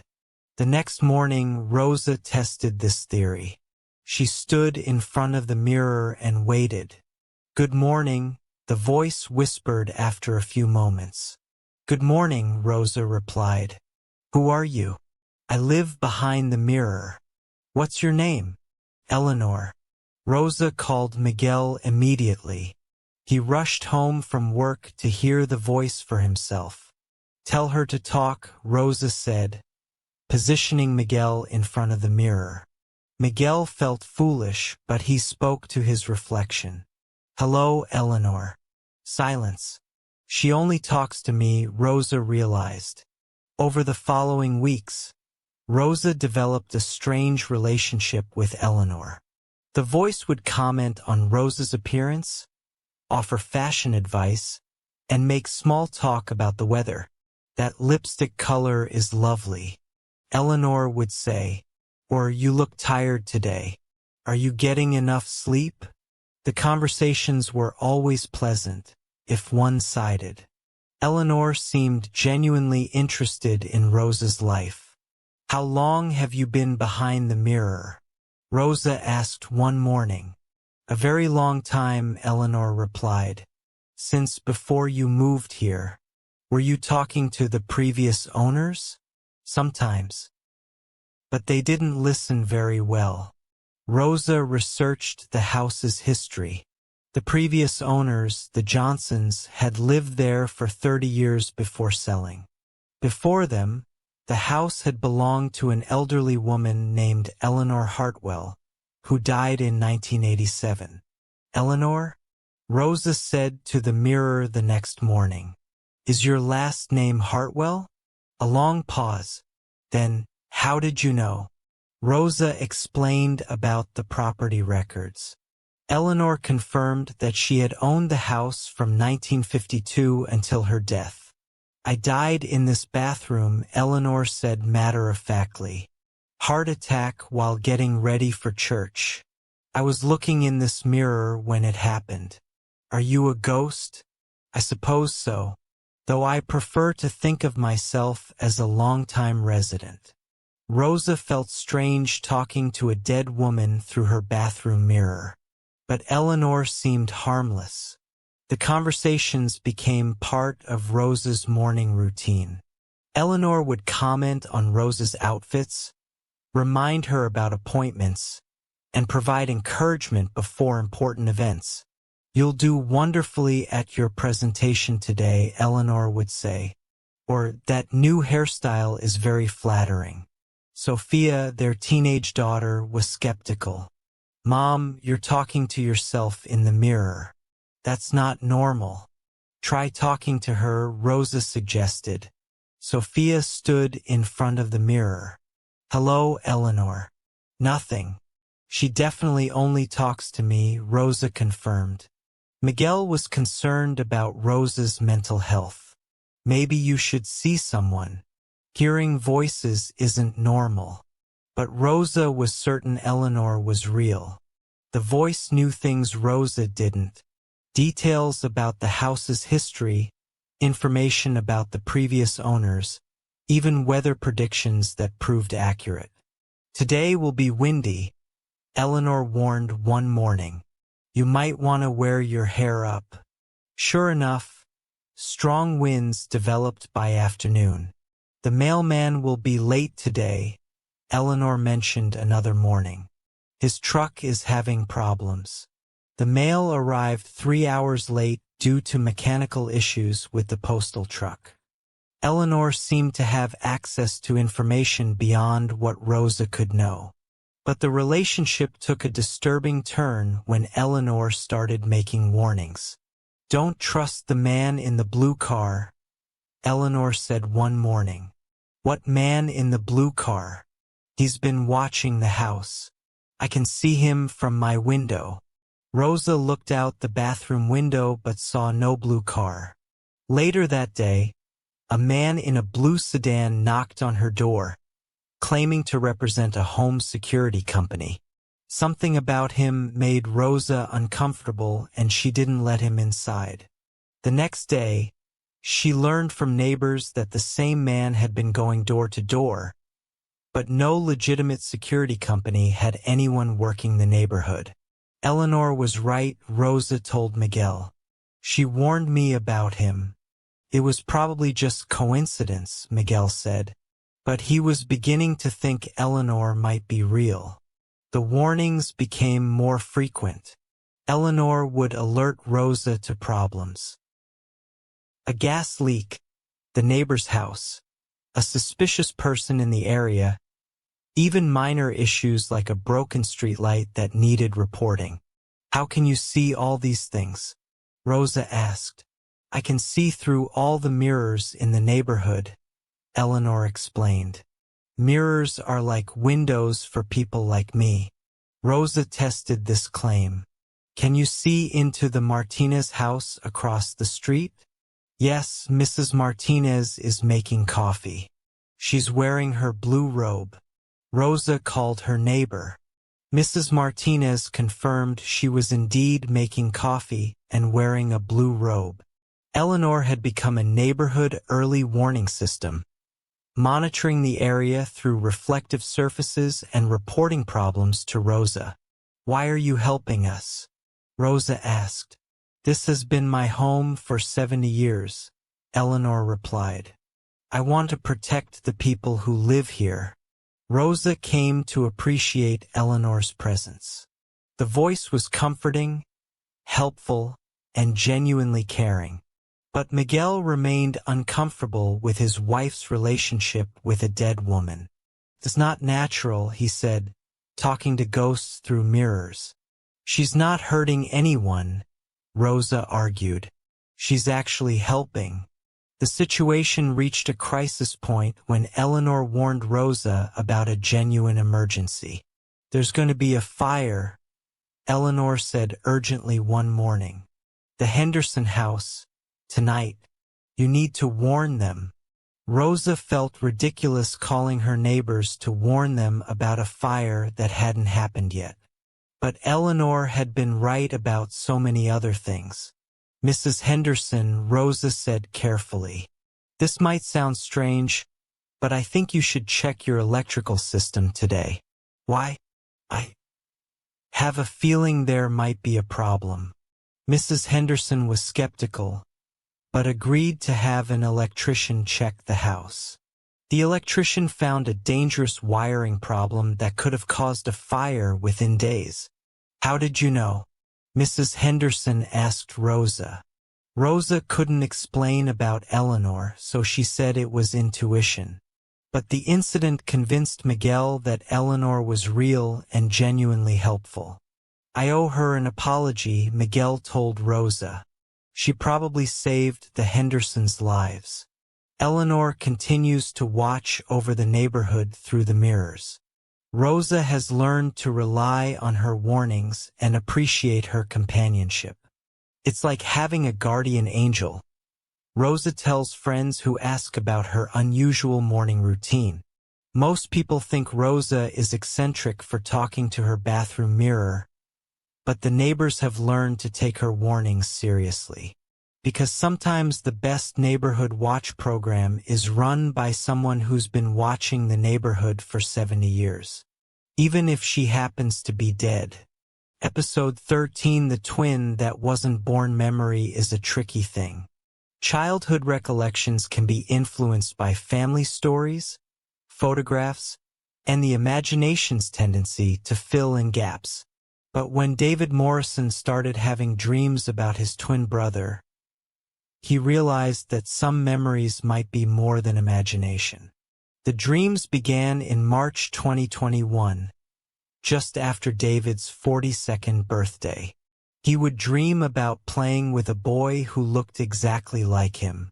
Same dark hair, same brown eyes, same birthmark on the left shoulder.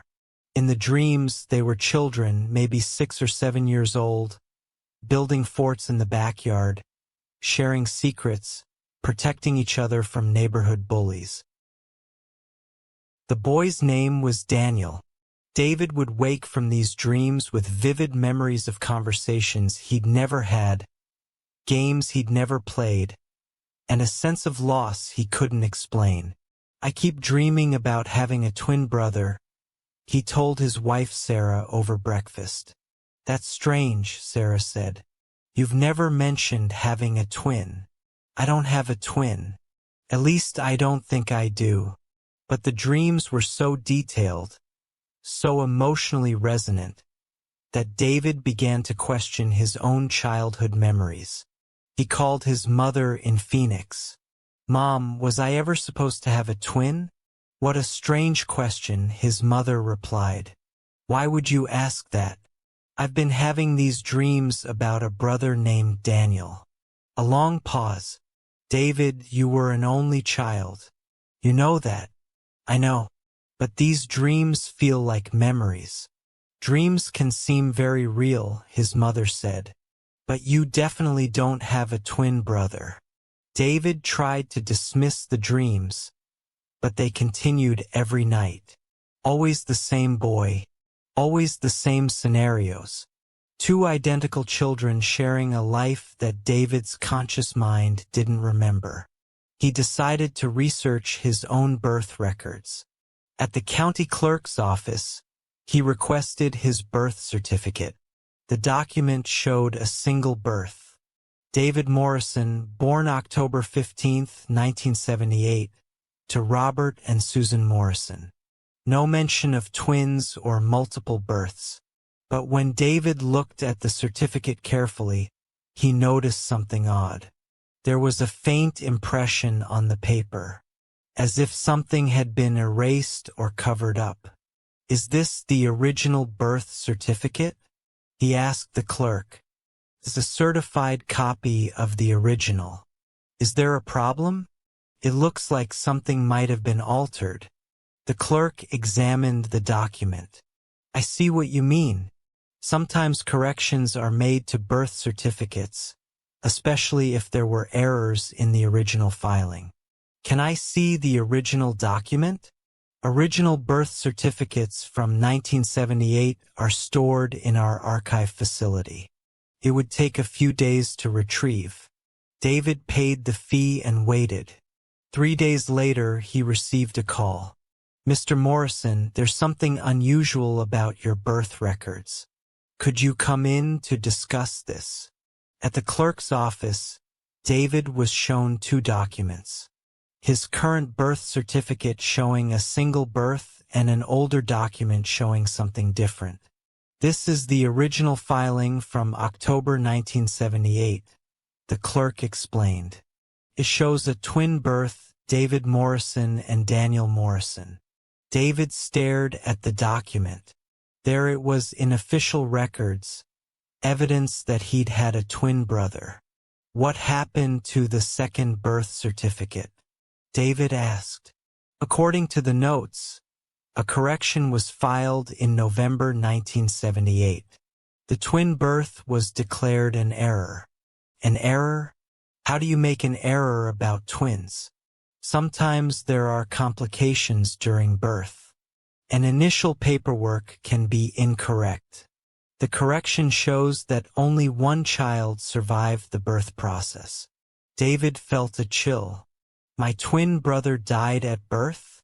According to these records, yes. But then the paperwork was corrected to show it was a single birth. David left the office with copies of both documents. He called his mother immediately. Mom, I need to ask you something important. Did I have a twin brother who died at birth? Another long pause. David, why are you asking these questions? I found birth records showing a twin birth, Daniel Morrison. His mother sighed deeply. I was hoping you'd never find out. Find out what? You did have a twin brother, Daniel. But he didn't survive. David felt vindicated and devastated at the same time. Why didn't you ever tell me? The doctors said it would be better not to tell you. They said surviving twins sometimes develop psychological problems when they learn about their deceased sibling. But I'm having dreams about him. Memories. That's impossible, David. Daniel died within minutes of birth. You never knew him. But David's dreams suggested otherwise. In the dreams, he and Daniel were definitely older than newborns. They had conversations, shared experiences, played together for years. Are you sure he died at birth? David asked. Of course I'm sure. I was there. David decided to investigate further. He visited the hospital where he was born, now part of a larger medical center. I'm trying to get information about my birth in 1978, he told the medical records administrator. We can provide basic information, but detailed medical records from that era might not be available. The administrator searched the computer system. I show a birth record for David Morrison on October 15, 1978. But there's a note here about twin birth with one survival. Can you tell me anything about my twin brother? According to the notes, Daniel Morrison was born second, weighed 6 pounds, 2 ounces, but experienced complications and died within the first hour. David felt a mix of sadness and confusion. The official records confirmed that Daniel had died at birth, but David's dream showed years of shared childhood experiences. Is it possible for twins to share memories even if one dies? David asked. I'm not a medical doctor, the administrator said. But that sounds like something you'd need to discuss with a specialist. David consulted with a psychologist who specialized in twin research. Dr. Jennifer Walsh had studied twin psychology for 20 years. Survivor twins sometimes report feeling incomplete or sensing a missing presence, Dr. Walsh explained. But detailed childhood memories of a deceased twin would be extremely unusual. Could my brain be creating false memories? It's possible. The mind sometimes constructs explanations for feelings of loss or incompleteness. But Dr. Walsh was intrigued by the detail in David's dreams. Can you describe specific conversations or events from these dreams? David described several dream scenarios in detail. Dr. Walsh took notes. These are remarkably specific for false memories, she said. Usually, constructed memories are vague or inconsistent. Dr. Walsh suggested an unusual experiment. I'd like to try hypnotic regression to see if we can access more of these memories. Under hypnosis, David recalled even more detailed experiences with Daniel. They had shared a bedroom until age 7. They had attended the same school, played on the same little league team, and been inseparable until Daniel disappeared when they were 8 years old. In these memories, when did Daniel leave? Dr. Walsh asked. He got sick, David said under hypnosis. Really sick. Mom and Dad took him to the hospital and he never came home. After the session, Dr. Walsh was puzzled. Your memories under hypnosis are incredibly detailed and consistent. They don't match the pattern of false memories. What does that mean? I'm not sure. Either you're experiencing the most elaborate false memory syndrome I've ever encountered, or something else is happening. David decided to confront his parents directly. He visited them in Phoenix and showed them the birth records. I know Daniel existed, he said. I need to know the truth." His parents exchanged a look. Finally, his father spoke. "Daniel didn't die at birth," he said quietly. "He lived until he was 8 years old." David felt the pieces clicking into place. "You lied about when he died?" "We thought it would be easier," his mother said. "You were so devastated when Daniel died. The grief counselor suggested it might be better to let you forget gradually. But I never forgot. I've been dreaming about him for months. The human mind is more complex than we understood," his father said. "Maybe some part of you always remembered." David learned that Daniel had died from leukemia at age 8.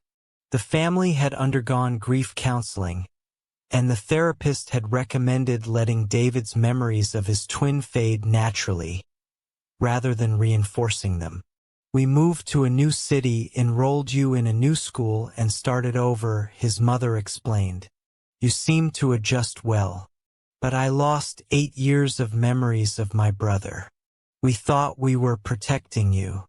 David spent the next several months in therapy, working to recover his suppressed memories of Daniel. With professional help, he was able to remember their shared childhood clearly. The dreams had been his subconscious mind's way of recovering what had been deliberately forgotten. David keeps Daniel's memory alive now. He has photos from their shared childhood, stories from relatives who knew them both, and a deeper understanding of the twin connection that death couldn't completely sever. "I think part of Daniel has always been with me," David tells other twin survivors he's met through support groups. "Some bonds are too strong to be broken by death or forgotten through therapy." David still has dreams about Daniel, but now they're comfort rather than confusion. They're a twin brother's way of staying connected across the boundary between memory and loss. Because some relationships are too important to be forgotten, even when the world tries to help you forget them. Episode 14. The Child in the Security Footage. Modern security systems are designed to provide peace of mind. Motion sensors, night vision cameras, and digital recording. Technology that lets homeowners monitor their property 24/7. But for the Patterson family in Spokane, Washington, their new security system revealed something they never expected to see. Mark and Jennifer Patterson installed the comprehensive security system in November 2020 after a series of break-ins in their neighborhood. 8 cameras covering all angles of their property, motion-activated recording, and smartphone alerts whenever movement was detected. "Now we'll know if anyone comes near the house," Mark told their 10-year-old daughter Emma. The system worked perfectly for the first few weeks. It recorded the mail carrier, delivery trucks, and the occasional neighborhood cat. Nothing unusual. Then, on December 3rd, Mark received a motion alert at 2:47 a.m. He checked the smartphone app from his bedroom. Camera 6, which covered the backyard patio, had detected movement. On the screen, Mark could see a child standing on their patio. The figure was small, maybe 6 or 7 years old, wearing what appeared to be pajamas or a nightgown. The child was standing perfectly still, facing the camera. "Jennifer," Mark whispered, waking his wife. "There's a kid in our backyard." Jennifer looked at the phone screen. "Oh my God. Is that Emma?" They rushed to Emma's room. She was fast asleep in her bed. Mark grabbed a flashlight and went outside to check the patio. No one there. No sign anyone had been in the yard. He reviewed the security footage the next morning. The child appeared at 2:47 a.m. and stood motionless for exactly 3 minutes, then simply vanished, not walking away, just gone between one frame and the next. Maybe it's a technical glitch, Jennifer suggested. Camera malfunction or something. But the image was clear and detailed. Definitely a child. Definitely standing on their patio. Mark called the security company.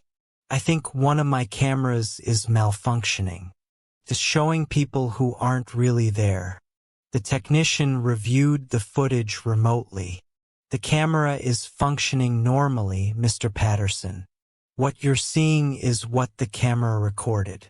But there was no child in my backyard. The motion sensor was triggered by something.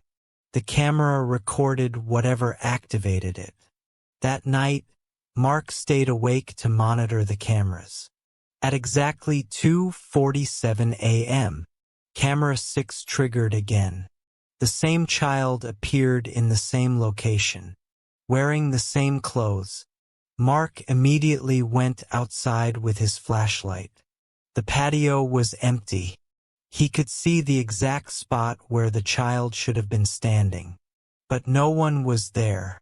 He returned to check the camera feed. The child was still visible on the screen, standing in the exact location where Mark had just searched. "This is impossible," Mark muttered. The child vanished at 2:50 a.m. Just as before. The pattern continued every night. Same time. Same child. Same 3-minute duration. Mark documented everything, taking screenshots and recording the camera feed with his phone. Maybe it's a neighbor's child sleepwalking, Jennifer suggested. But Mark had checked with all the neighbors. No one had a child matching the description. And no parents reported sleepwalking incidents. Emma became interested in the mystery.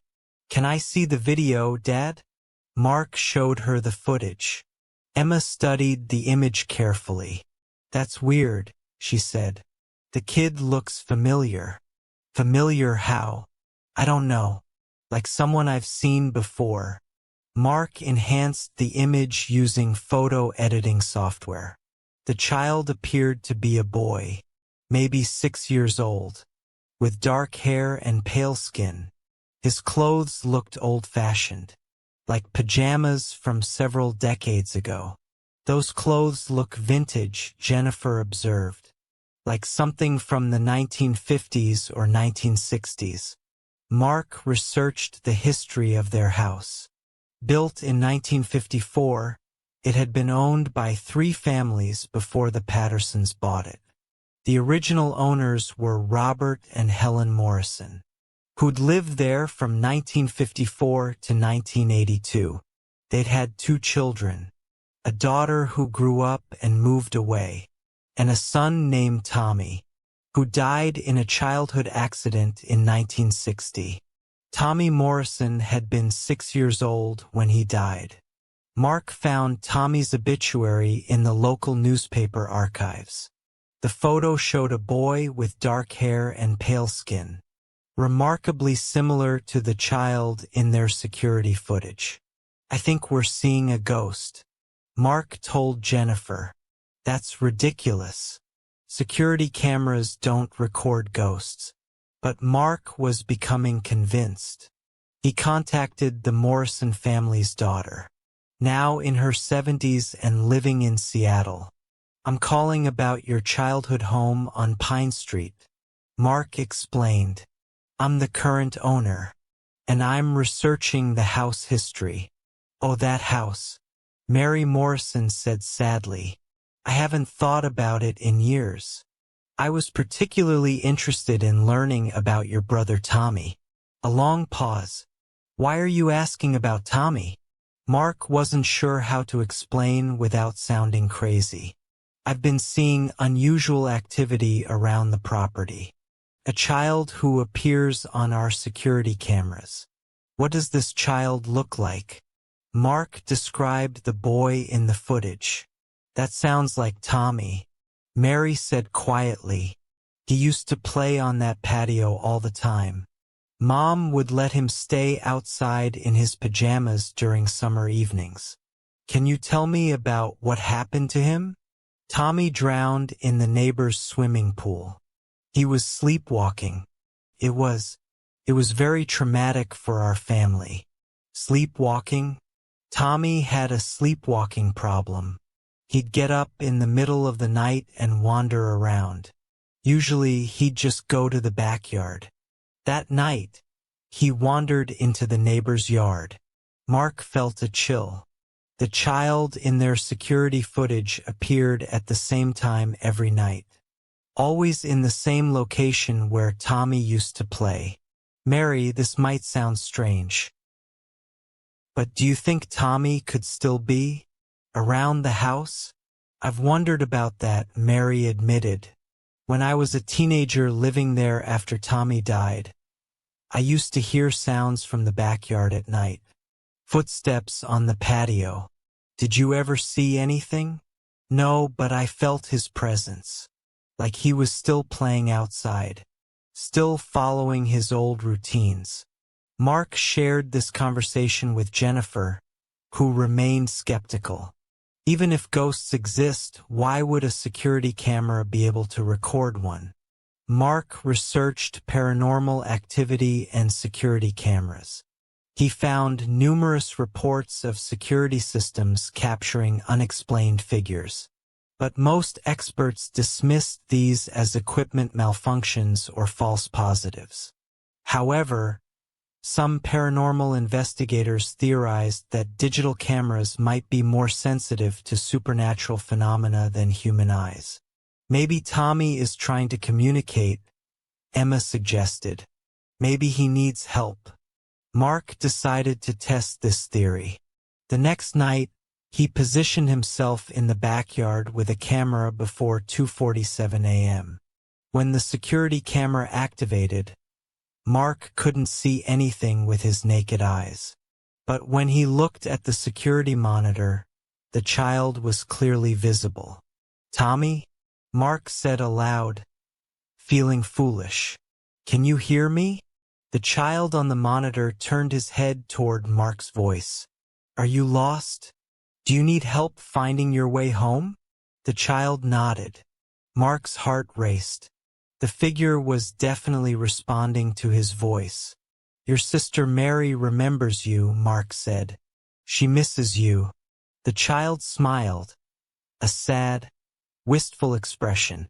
You don't have to stay here anymore, Mark continued. It's okay to move on. The child waved goodbye and disappeared. The security camera never recorded the child again. Mark called Mary Morrison to tell her about the final encounter. She wept when he described Tommy's goodbye wave. He always waved goodbye, she said. Every night when Mom called him inside, he'd wave to the backyard before coming to bed.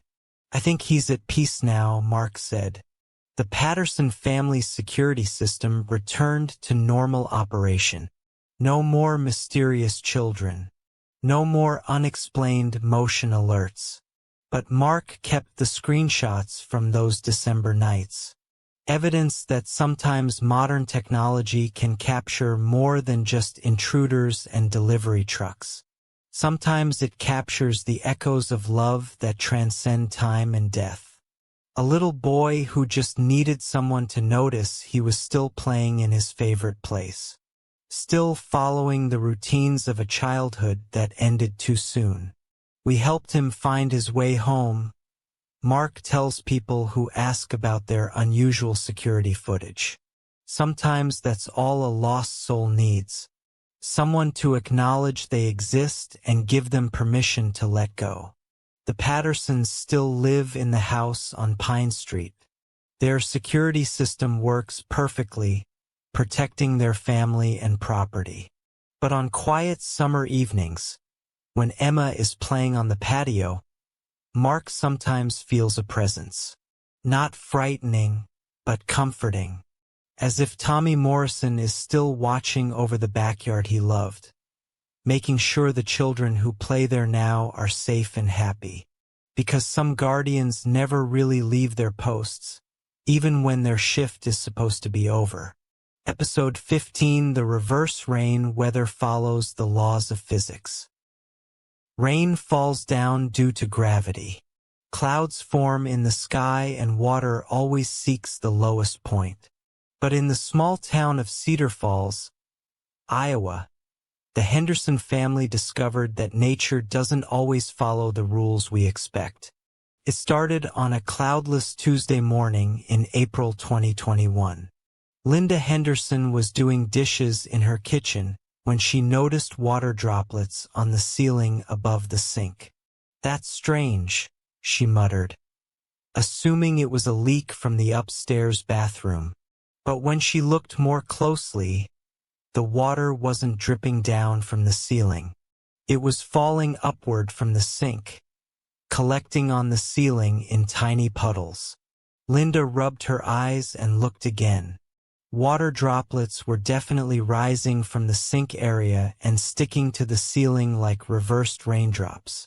"Frank," she called to her husband, "can you come look at this?" Frank Henderson had been a plumber for 30 years. He'd seen every kind of water problem imaginable. But when Linda showed him the upward falling water, he was baffled. "Water doesn't fall up," he said, stating the obvious. "I know that, but look." Frank watched as several droplets rose from the kitchen counter, traveled upward through the air, and attached themselves to the ceiling. "There must be some kind of pressure issue," Frank said. "Maybe a pipe problem, creating unusual air currents?" He checked all the plumbing in the kitchen and upstairs bathroom. Everything was normal.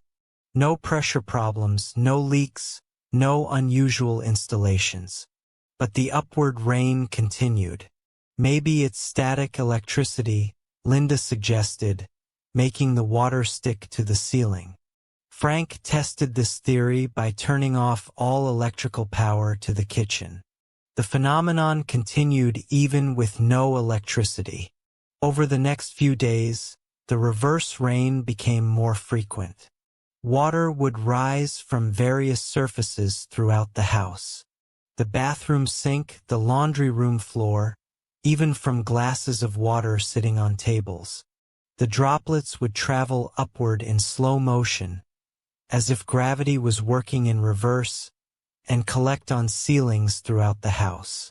"This is impossible," Frank said, watching a stream of water flow upward from the bathtub to the bathroom ceiling.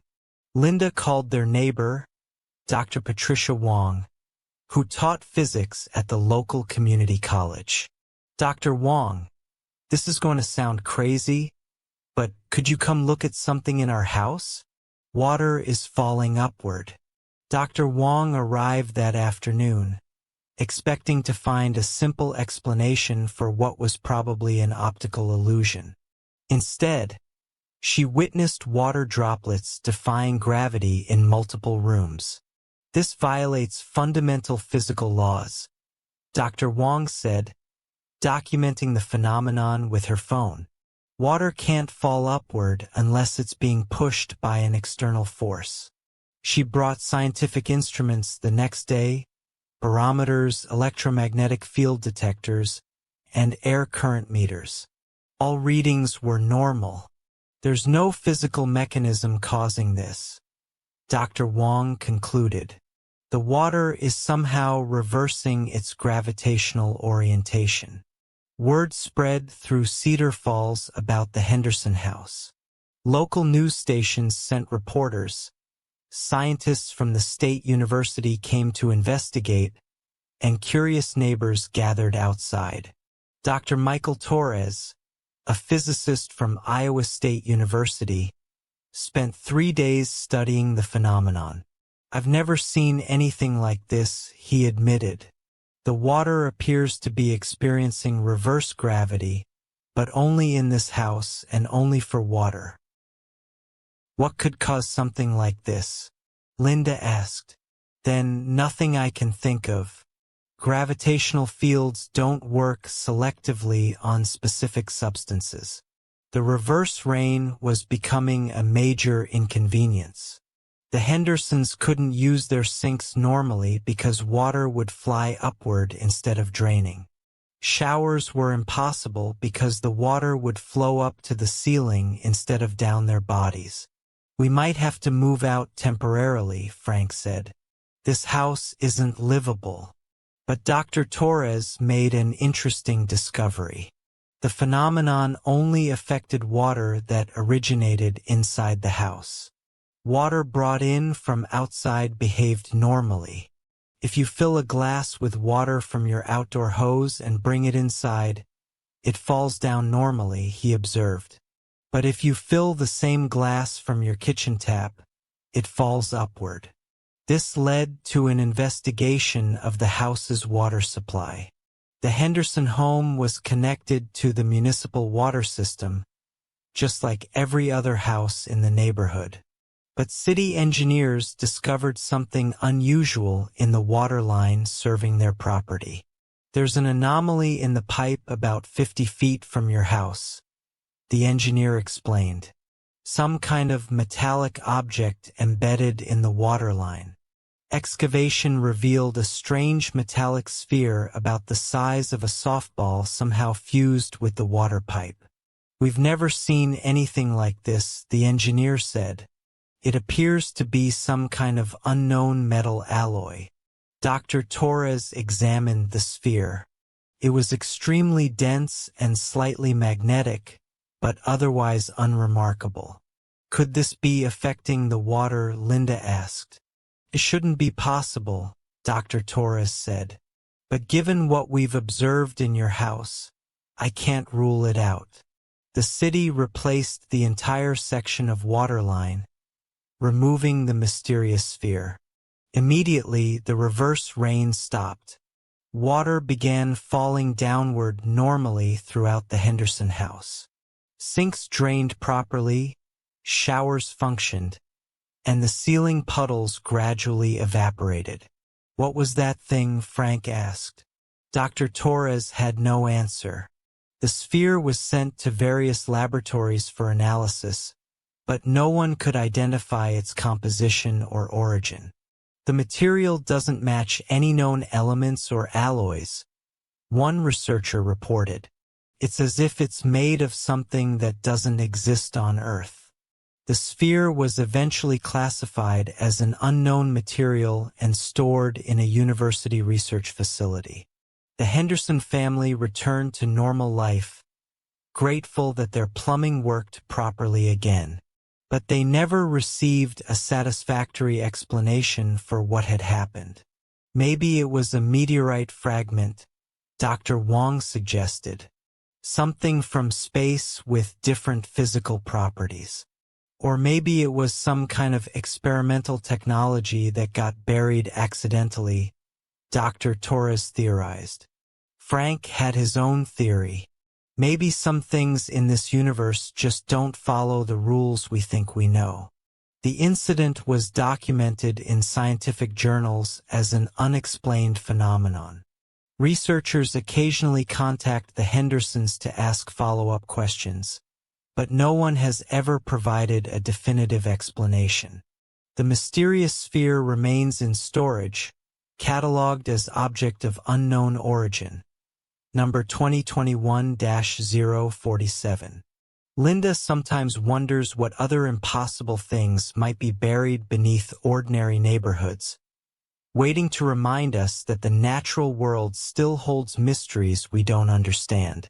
"We think we know how everything works," she tells visitors who ask about their experience. "But maybe the universe has a few tricks left to show us." The Henderson house is perfectly normal now. Water falls down, gravity works as expected, and their plumbing functions like any other home in Cedar Falls. But on quiet evenings when Linda is doing dishes, she sometimes glances at the ceiling above the sink, remembering when water used to dance upward like liquid, defying every law of physics. And she wonders if somewhere else in the world, another family is watching their water fall toward the sky, trying to make sense of the impossible. The wrong reflection. Mirrors are supposed to show us exactly what's in front of them. Light bounces off surfaces, reflects into the mirror, and creates an accurate image of reality. But for Marcus Chun, a 34-year-old accountant in Portland, Oregon, his bathroom mirror had developed its own ideas about how reflections should work. The problem started on a Monday morning in May 2021. Marcus was getting ready for work, brushing his teeth in front of the medicine cabinet mirror, when he noticed something odd. His reflection was moving slightly ahead of his actual movements. When Marcus raised his toothbrush, his reflection raised its toothbrush a split second earlier. When he turned his head, his reflection had already begun turning. "That's weird," Marcus said aloud. His reflection's mouth moved first, then Marcus heard his own voice. Marcus stopped brushing and stared at his reflection. His reflection stopped first, then looked back at him. "What the hell?" Marcus said. His reflection mouthed the words before Marcus spoke them. Marcus experimented with deliberate movements. He raised his left hand. His reflection raised its left hand just before Marcus completed the motion. He smiled. His reflection smiled first. He blinked. His reflection's eyes closed and opened a fraction of a second before his own. "This is impossible," Marcus said. His reflection's lips moved first, as if his reflection was speaking and Marcus was echoing. Marcus called in sick to work and spent the day testing the phenomenon. Every movement, every expression, every gesture. His reflection consistently moved first, as if it knew what Marcus was going to do before Marcus decided to do it. "Maybe I'm having some kind of neurological episode," Marcus told his girlfriend Sarah that evening. "Let me see," Sarah said. They stood in front of the bathroom mirror together. Sarah's reflection behaved normally, moving in perfect synchronization with her actual movements. But Marcus's reflection continued to move first. "That's really strange," Sarah said, watching Marcus's reflection anticipate his movements. "Are you sure you're not just imagining it?" "Watch this," Marcus said. He planned to raise his right hand, but at the last second decided to raise his left hand instead. His reflection raised its right hand, then quickly corrected to raise its left hand. "Did you see that?" Marcus asked.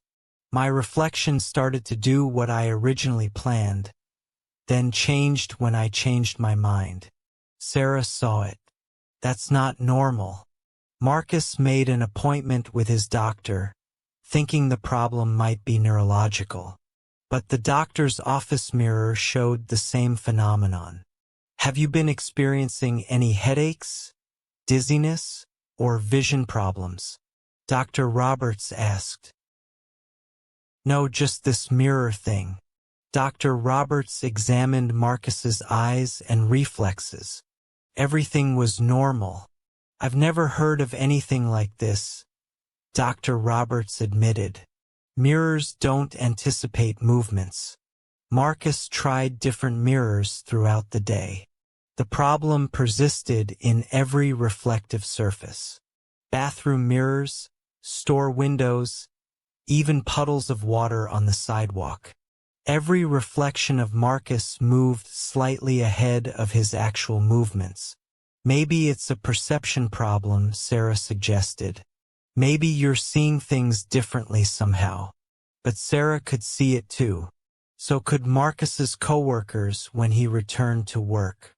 "Dude, your reflection is like a split second ahead of you," his colleague Jake observed. "That's freaky." Marcus researched the phenomenon online. He found scattered reports of similar experiences, but most were dismissed as optical illusions or psychological conditions. One scientific paper mentioned temporal displacement in reflective perception, but the research was inconclusive. Marcus contacted the paper's author, Dr. Elena Vasquez, a neuroscientist at Stanford University. I've been studying cases like yours for several years, Dr. Vasquez said during their phone conversation. You're not imagining it. What causes it? We're not sure. Some people seem to develop a temporal offset between their actions and their reflections. It's extremely rare. Is it permanent? In most cases, yes, but it's not harmful. Just unusual. Marcus learned to live with his anticipatory reflection. The offset was only a fraction of a second, so it didn't interfere with daily activities like shaving or brushing teeth. But it was disconcerting to watch his reflection constantly staying one step ahead of him. It's like my reflection knows what I'm going to do better than I do, Marcus told Sarah. The phenomenon took an interesting turn when Marcus started trying to surprise his reflection. He would plan random movements, sudden gestures, unexpected facial expressions, spontaneous actions. But his reflection was always ready, always moving first. Can you think of a number between 1 and 10?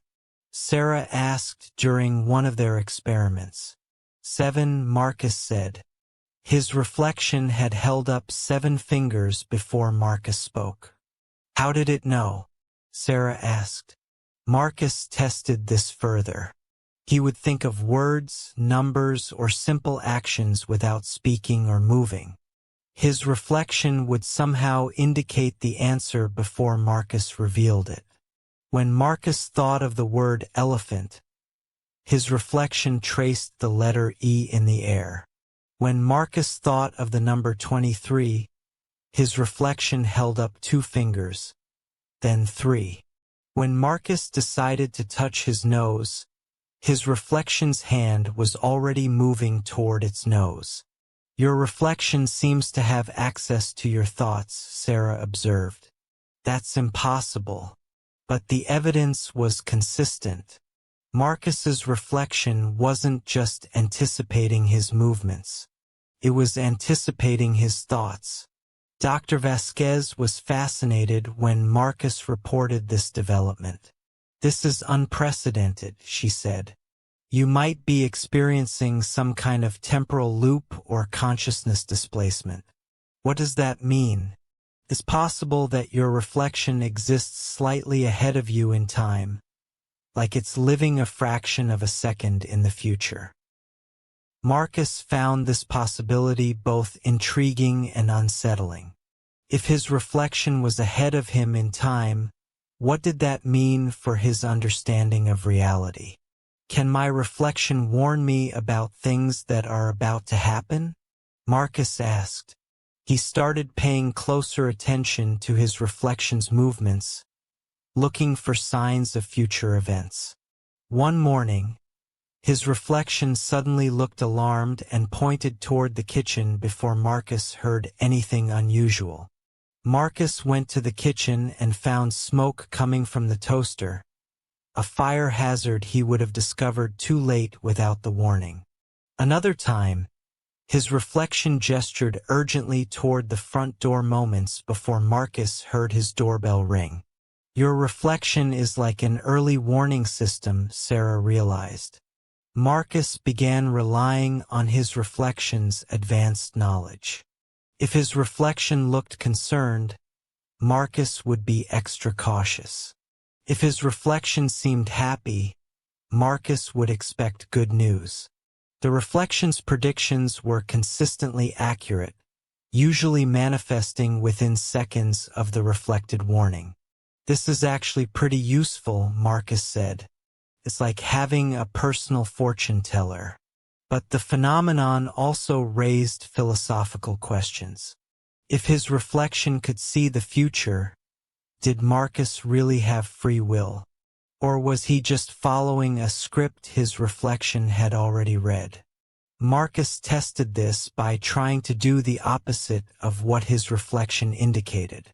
When his reflection pointed left, Marcus tried to go right, but he would inevitably end up going left anyway, usually because of some circumstance that made turning right impossible or inadvisable. Maybe free will is an illusion, Marcus concluded. Maybe everything is predetermined and my reflection just has access to the script. Dr. Vasquez was documenting Marcus's case for her research. You might be experiencing a quantum consciousness effect, she theorized. Your awareness could be split across multiple temporal states. Marcus didn't understand the science, but he'd learned to work with his unusual condition. His reflection had become a helpful companion, providing advanced notice of phone calls, weather changes, and minor emergencies. I've stopped questioning it. Marcus tells people who ask about his anticipatory reflection. Some things can't be explained, only experienced. Marcus still lives with his time-shifted reflection, continues to move first, think first, and warn him about upcoming events. He's learned to trust his reflection's judgment and appreciate the unique perspective it provides on the flow of time. Most people see their past in mirrors, Marcus explains. I see my immediate future. It's like having a conversation with myself from tomorrow. The condition remains a mystery to science, but Marcus has found peace with his temporal anomaly. After all, how many people can honestly say their reflection is looking out for them? Episode 17. The room that ages without you. Time affects everything equally. Objects age, materials decay, and entropy gradually claims all physical matter. That's a fundamental law of the universe. But Professor Elizabeth Warren discovered that sometimes time operates by different rules in different spaces.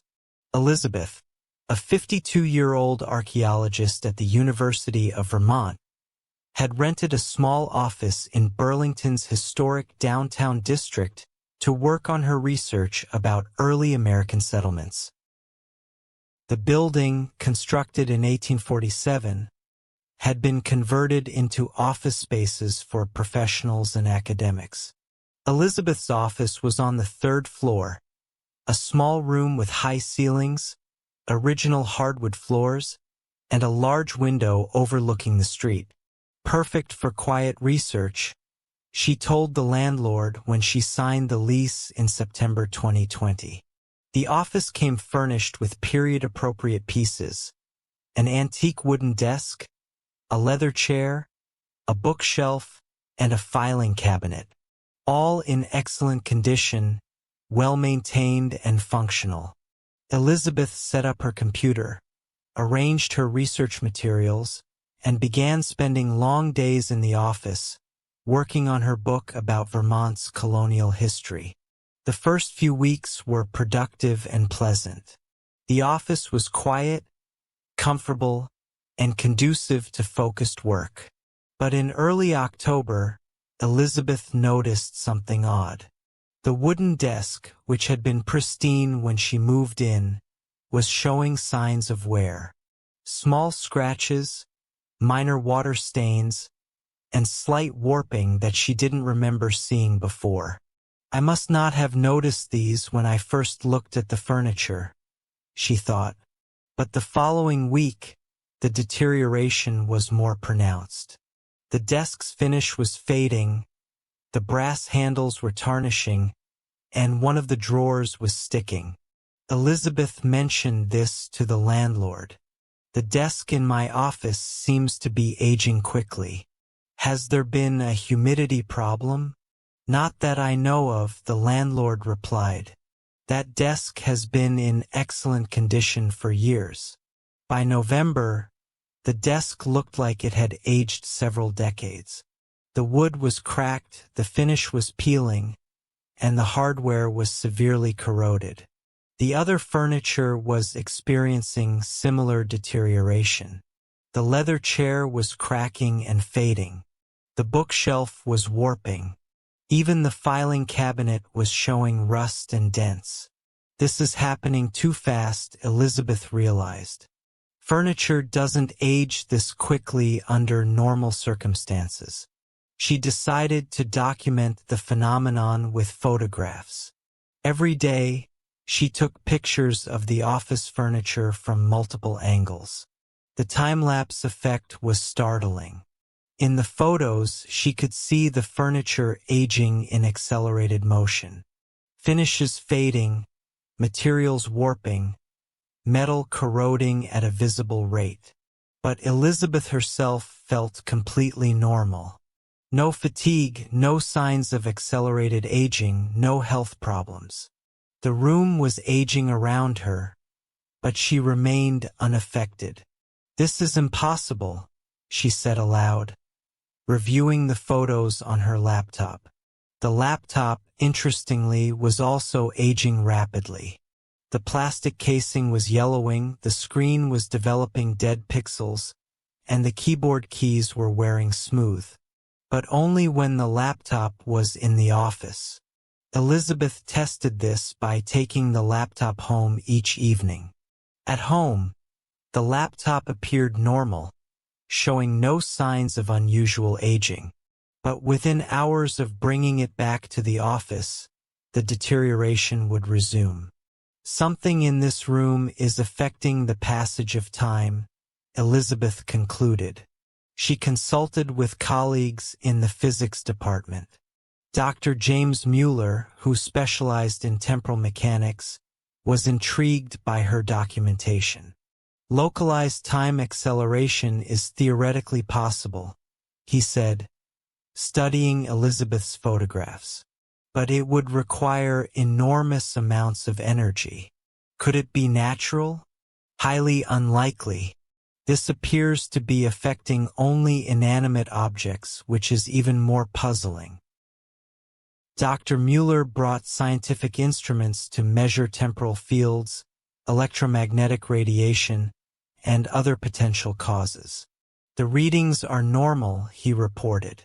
"Whatever is causing this, it's not detectable by conventional means."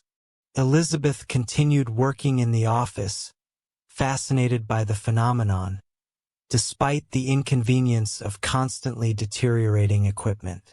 She brought in new items to test the effect. A fresh notebook aged to yellow, brittle pages within days. A new pen ran out of ink and fell apart within a week. A plant withered and died within hours. But Elizabeth remained unaffected. "It's like the room has selective temporal acceleration," she observed. "It ages everything except living humans."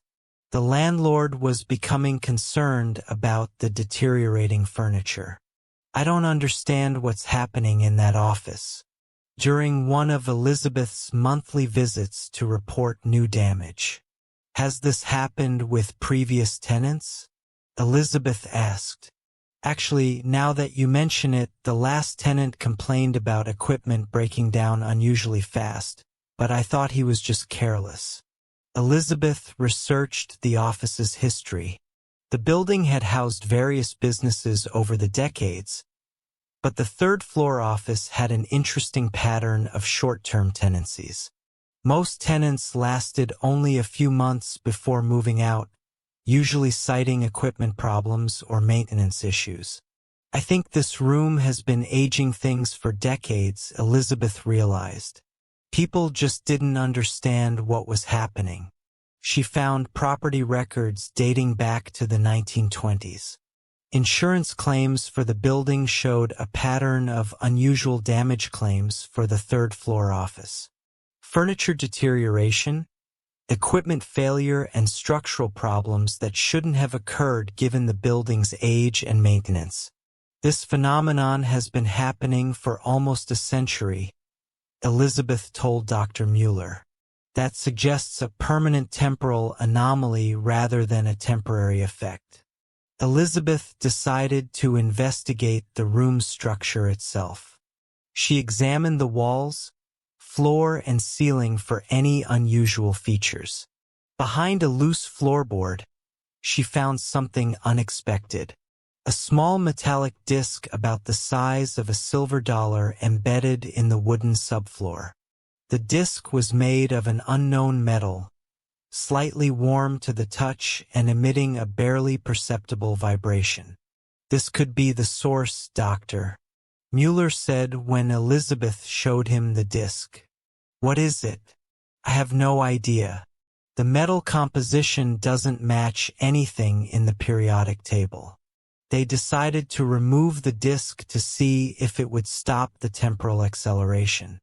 As soon as the disc was extracted from the floor, the aging effect stopped. Elizabeth brought in new test objects. They remained stable, showing normal aging patterns. The office furniture stopped deteriorating. The room returned to normal temporal flow. Whatever this disk is, it was causing localized time acceleration, Dr. Mueller concluded. The disk was sent to various laboratories for analysis, but researchers couldn't identify its composition or origin. It appears to be made of synthetic materials that don't exist in nature.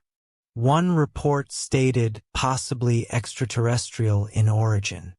Elizabeth completed her lease and moved her research to a different office. The landlord renovated the third floor space, replacing all the furniture that had been damaged during Elizabeth's tenancy. The disc remains in a university research facility, classified as an object of unknown origin.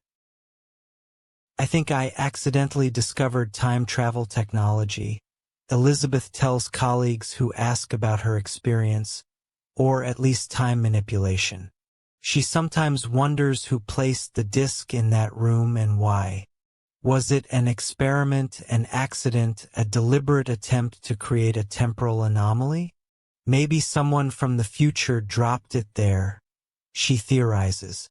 Or maybe it's been affecting that room for centuries, slowly aging everything except the people who work there. Elizabeth published a paper about her experience, titled Localized Temporal Acceleration in Historic Architecture. Most of the scientific community dismissed it as an elaborate hoax, but she kept all her photographic evidence, documenting months of accelerated aging in a single room. "Time isn't as uniform as we think," she concludes. "Sometimes it moves faster in certain places for reasons we don't understand." The office building is still operating in downtown Burlington. The third-floor office is currently occupied by a law firm that reports no unusual problems. But Elizabeth wonders if the removal of the disc really solved the problem, or if the temporal anomaly is still there, waiting for the right conditions to manifest again. Because once you've seen time behave differently in one place, you start to wonder where else it might be breaking the rules we take for granted. Episode 18. The whispering clock. Antique clocks are supposed to mark time with mechanical precision. Pendulums swing, gears turn, and springs unwind in predictable patterns that have remained unchanged for centuries. But the grandfather clock in the Brennan family's living room had developed its own way of communicating with the household. Michael and Carol Brennan bought the clock at an estate sale in Salem, Massachusetts, in October 2020. It was a beautiful piece. Mahogany case, brass pendulum, ornate face with Roman numerals. "It's from the 1890s, the estate sale coordinator told them. Belonged to the Henderson family for over a century. Still keeps perfect time." The clock did indeed keep perfect time. Its deep, resonant chimes marked each hour with mechanical reliability. But 3 weeks after bringing it home, Carol noticed something unusual. At exactly midnight each night, the clock would whisper. Not chime. Whisper. A soft, barely audible voice that seemed to come from within the clock mechanism itself. The first time Carol heard it, she thought she was imagining things. She was reading in the living room when the clock began its midnight chime sequence. But instead of the normal 12 deep tones, she heard a whispered voice saying, "Carol." She looked up from her book. The clock face showed exactly midnight, but the chiming had stopped after what sounded like her name. "Michael?" She called to her husband, who was watching TV in the kitchen. "Did you hear that?" "Hear what?" "The clock said my name." Michael appeared in the doorway. "Clocks don't say names, honey." But Carol was certain of what she'd heard. The next night, she positioned herself near the clock before midnight, listening carefully. At 12 a.m. exactly, instead of chimes, she heard, "Beautiful weather tomorrow." Carol checked the weather forecast. Clear skies and pleasant temperatures were predicted for the following day. "The clock is giving weather reports," she told Michael. Michael listened the next night. At midnight, he heard the normal 12 chimes. "I don't hear any voice," he said. But Carol continued to hear the whispered messages. Each night at midnight, the clock would speak to her instead of chiming. Sometimes it was weather predictions. Sometimes it was reminders about appointments or tasks. Sometimes it was general advice. "Remember to call your sister," the clock whispered one night. Carol realized she had indeed forgotten to return her sister's call from earlier that week. "The recipe needs more salt," it whispered another night. Carol was in the middle of preparing a new dish for dinner the next day. When she tasted it, it was indeed underseasoned. The clock's advice was consistently helpful and accurate. "Either I'm going crazy, or this clock is some kind of oracle," Carol told her friend, Janet. "Have you tried recording it?" Janet suggested. Carol set up her phone to record the midnight whispers. When she played back the recordings, they only captured the normal clock chimes. "The voice doesn't show up on recordings," she reported to Michael. "Because there is no voice," Michael replied gently. "Maybe you should see a doctor." But Carol's sister, Linda, visited the following weekend and heard the whispers too. "That clock definitely said something about checking my car tires," Linda reported after staying overnight. Linda's car had indeed developed a slow leak in one tire, which she discovered the next morning. "Two people can't have the same hallucination," Carol pointed out to Michael. Michael remained skeptical until the clock saved his life. He was working late in his home office on a Thursday night when he heard Carol talking to someone in the living room. "Who's here?" he called out. "No one," Carol replied. "I'm talking to the clock." Michael went to check. Carol was standing in front of the grandfather clock, having what appeared to be a one-sided conversation. "What are you doing?" "The clock says you need to check the basement immediately." "Something about the furnace." Michael rolled his eyes but decided to humor his wife.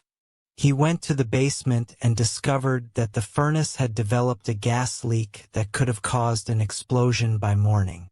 "How did the clock know about that?" Michael asked after the emergency repair crew left. "I don't know," Carol said, "but it saved our lives." Michael became a believer in the clock's abilities after that incident. He started joining Carol for the midnight conversations, though he still couldn't hear the voice himself. "What is it saying tonight?" he would ask. Carol would relay the clock's messages: stock tips that proved profitable, warnings about bad weather that allowed them to prepare, and reminders about important events they'd forgotten. "It's like having a supernatural personal assistant," Michael observed. Carol researched the clock's history through the estate sale records. She contacted the Henderson family's surviving relatives to learn more about the timepiece. "Oh, that old clock," said Margaret Henderson. the deceased owner's daughter. Grandmother always said it was special. Special how? She claimed it talked to her. We thought she was just getting senile, but she insisted the clock gave her advice. Margaret explained that the clock had been in the Henderson family since the 1890s when it was purchased new by her great-great-grandmother. Every generation of women in our family claimed the clock spoke to them. The men never heard it. Did it give good advice? Apparently, great-great-grandmother used to say the clock helped her make all her important decisions. She lived to be 96 and died wealthy, so maybe it worked. Carol shared this information with Michael. It seems like the clock only speaks to certain people, usually women.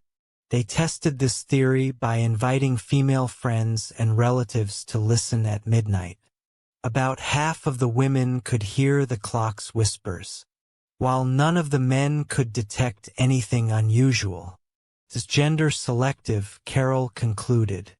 Or maybe it responds to certain personality types. The clock's advice became increasingly personal and specific. It would warn Carol about health issues before symptoms appeared, suggest optimal times for important phone calls, and even provide relationship advice. The clock told me to forgive my brother, Carol told Michael after a particularly meaningful midnight conversation. Forgive him for what? That argument we had 5 years ago. I've been holding a grudge, but the clock says it's time to let it go. Carol followed the clock's advice and called her brother. Their reconciliation led to a closer relationship than they'd had in years. The clock seems to have access to information we don't, Michael observed. Past, present, and future. The most dramatic demonstration of the clock's abilities came during the COVID-19 pandemic. In February 2020, before the virus was widely known in the United States, the clock began giving Carol urgent warnings. Stock up on supplies. It whispered one night, difficult times ahead. Carol followed the advice, buying extra food, household supplies, and medical equipment. 2 weeks later, lockdowns began, and store shelves emptied. The clock saw the pandemic coming before anyone else, Carol realized. Throughout 2020, the clock provided guidance that helped the Brennan family navigate the crisis safely and successfully. It advised them about which activities were safe, when to avoid public places, and even suggested investments that performed well during the economic uncertainty. We should have bought stock in video conferencing companies, Michael said after the clock's prediction about remote work proved incredibly accurate. The clock's reputation spread among their friends and family. People would visit the Brennans hoping to receive midnight wisdom from the whispering timepiece. But the clock remained selective about who could hear its voice. It only speaks to people it trusts, Carol theorized. People who will listen to its advice and use it wisely. Carol tried to understand the mechanism behind the clock's abilities. She examined the internal workings, researched the clockmaker, and investigated the materials used in its construction. Everything appeared normal. Standard brass gears, steel springs, and wooden case construction, typical of 1890s grandfather clocks. There's nothing physically unusual about this clock, a clock repair specialist confirmed. It's a beautifully crafted but otherwise ordinary timepiece. Yet the whispers continued every night at midnight, providing guidance that consistently proved valuable. Maybe the clock isn't supernatural, Michael suggested. Maybe it's just very good at reading patterns and probabilities. How would a mechanical clock read patterns? I don't know. But there's so much we don't understand about consciousness, time, and information. Carol accepted that she would never fully understand how the clock worked. She was content to benefit from its wisdom and guidance. Some mysteries are meant to be experienced rather than explained, she said. The Brennan family still owns the whispering grandfather clock. It continues to mark time during the day with normal chimes and to provide midnight guidance to those who can hear its voice. Carol has learned to trust the clock's advice completely. Its predictions and suggestions have guided her through major life decisions, minor daily challenges, and everything in between. It's like having a wise friend who knows more than they're saying. Carol explains to people who ask about the clock. Recent visitors who can hear the whispers report that the clock has begun making predictions about technological advances, climate changes, and social developments that won't become apparent for years. The clock sees far into the future, Carol says. It's trying to help us prepare for what's coming. Michael has stopped questioning the phenomenon.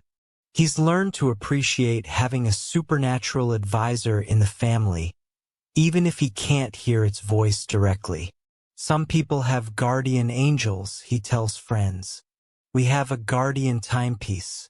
The clock's midnight whispers continue to guide the Brennan household, marking time not just in hours and minutes, but in wisdom accumulated across more than a century of faithful service.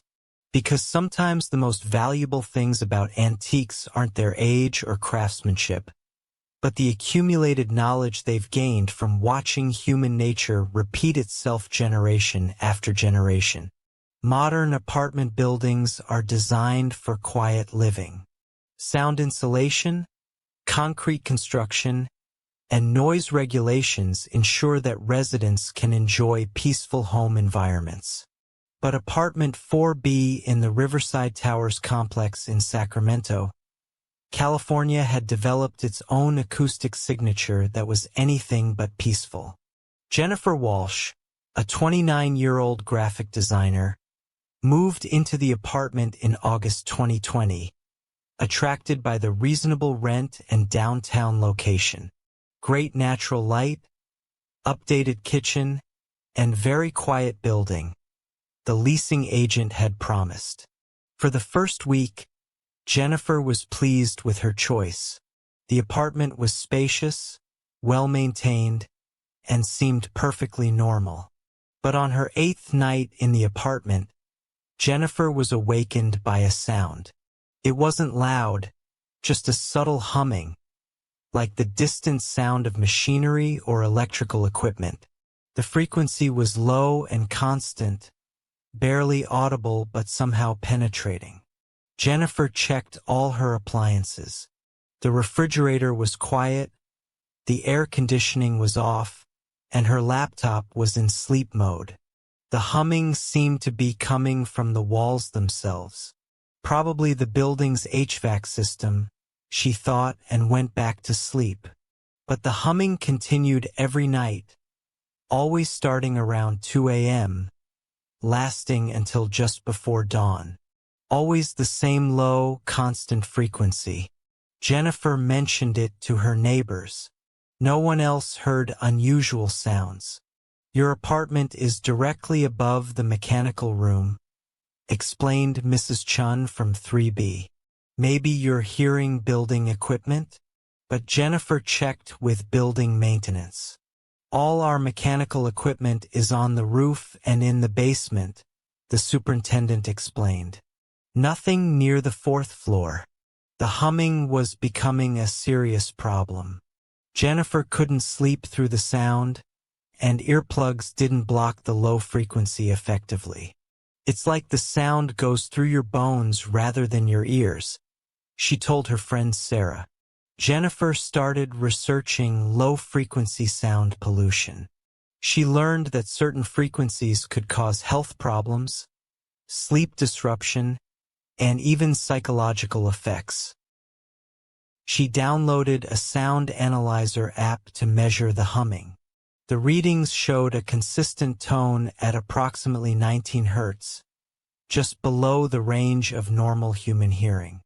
That's infrasound, explained Dr. Marcus Torres, an acoustics professor at UC Davis whom Jennifer contacted for advice.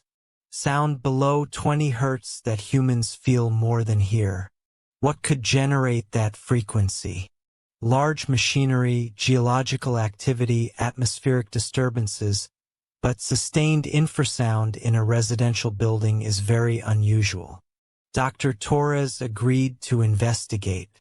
He brought professional sound equipment to Jennifer's apartment and recorded the nocturnal humming. "This is remarkable," he said, reviewing the data. "A pure 19 Hz tone with no harmonics or variations. It's almost artificially generated." "What do you mean?" "Natural infrasound usually fluctuates in frequency and intensity. This is perfectly stable, like it's being produced by a machine designed specifically to generate 19 Hz. Dr. Torres tested other apartments in the building. No one else's unit showed any trace of infrasound. "The effect is localized to your apartment specifically," he reported. Jennifer researched the health effects of prolonged 19 Hz exposure. The findings were disturbing. Studies showed that 19 Hz could cause anxiety, depression, hallucinations, and a persistent feeling of unease. Some researchers called it the fear frequency because of its psychological effects. This frequency can literally drive people insane, Jennifer realized. She demanded that building management investigate the source of the infrasound.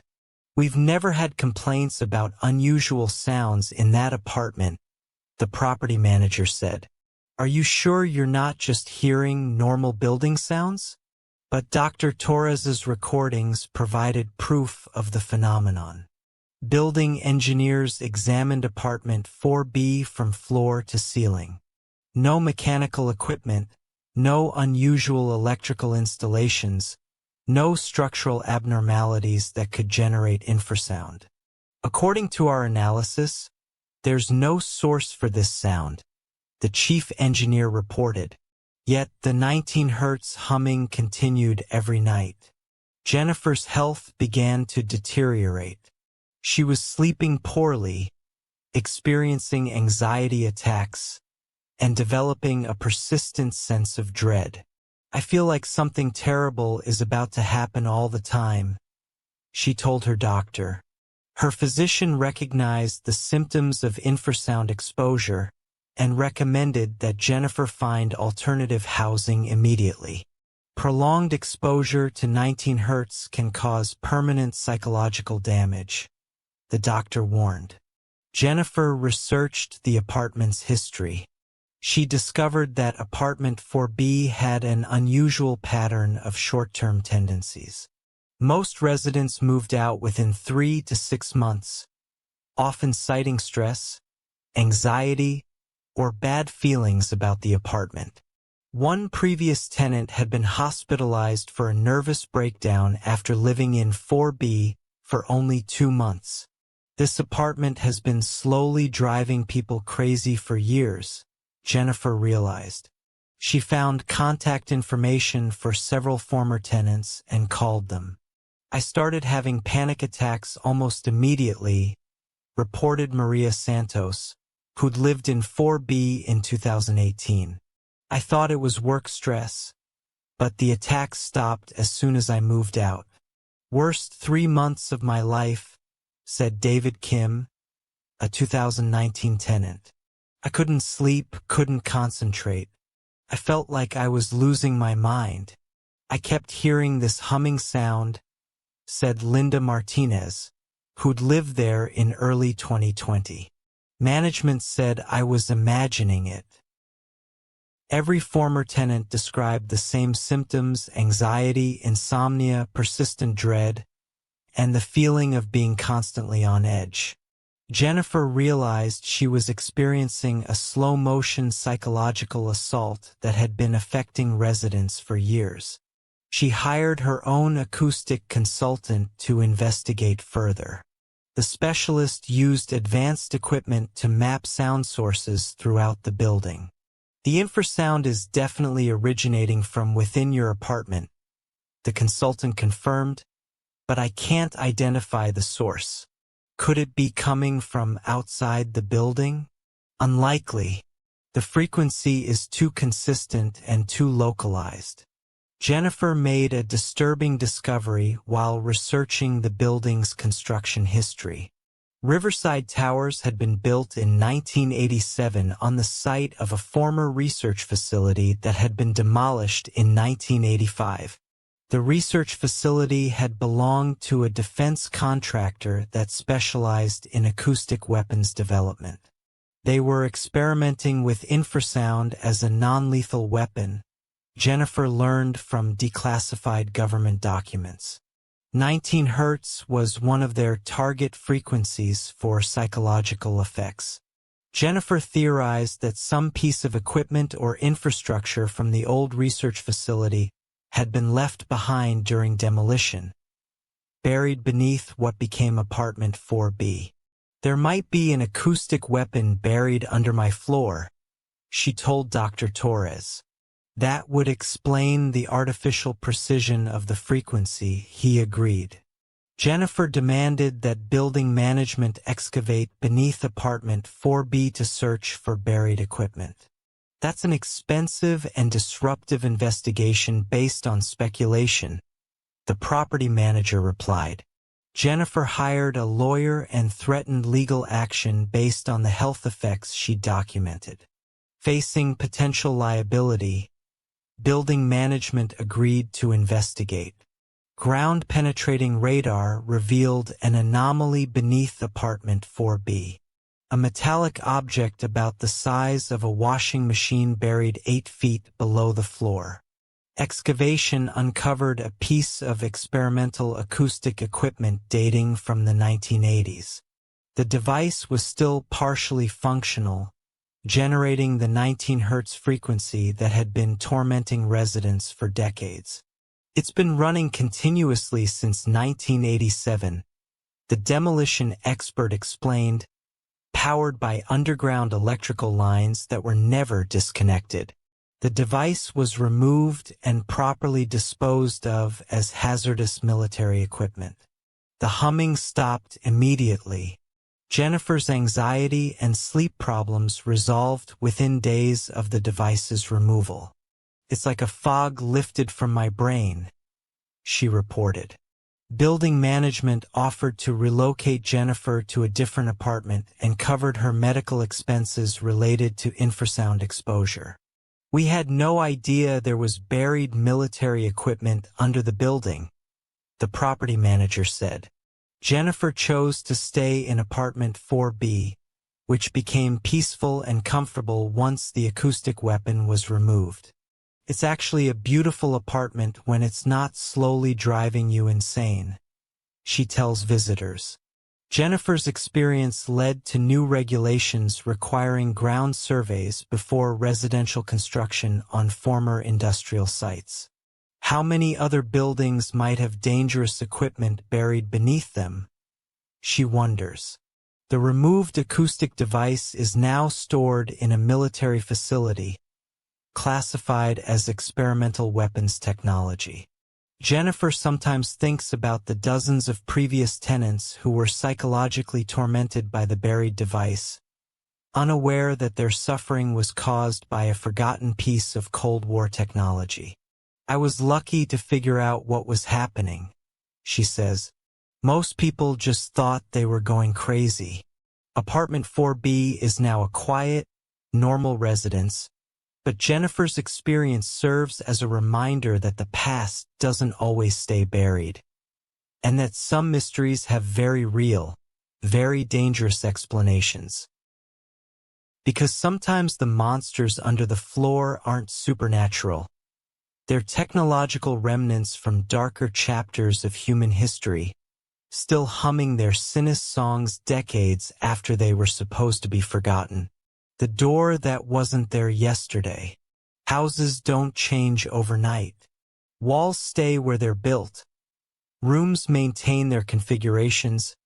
and doors remain in the same locations for decades. But in the Morrison family's colonial home in Concord, New Hampshire, architectural stability proved to be more flexible than anyone expected. Rebecca Morrison woke up on a Tuesday morning in March 2021 and discovered a door in her bedroom wall that definitely hadn't been there the night before.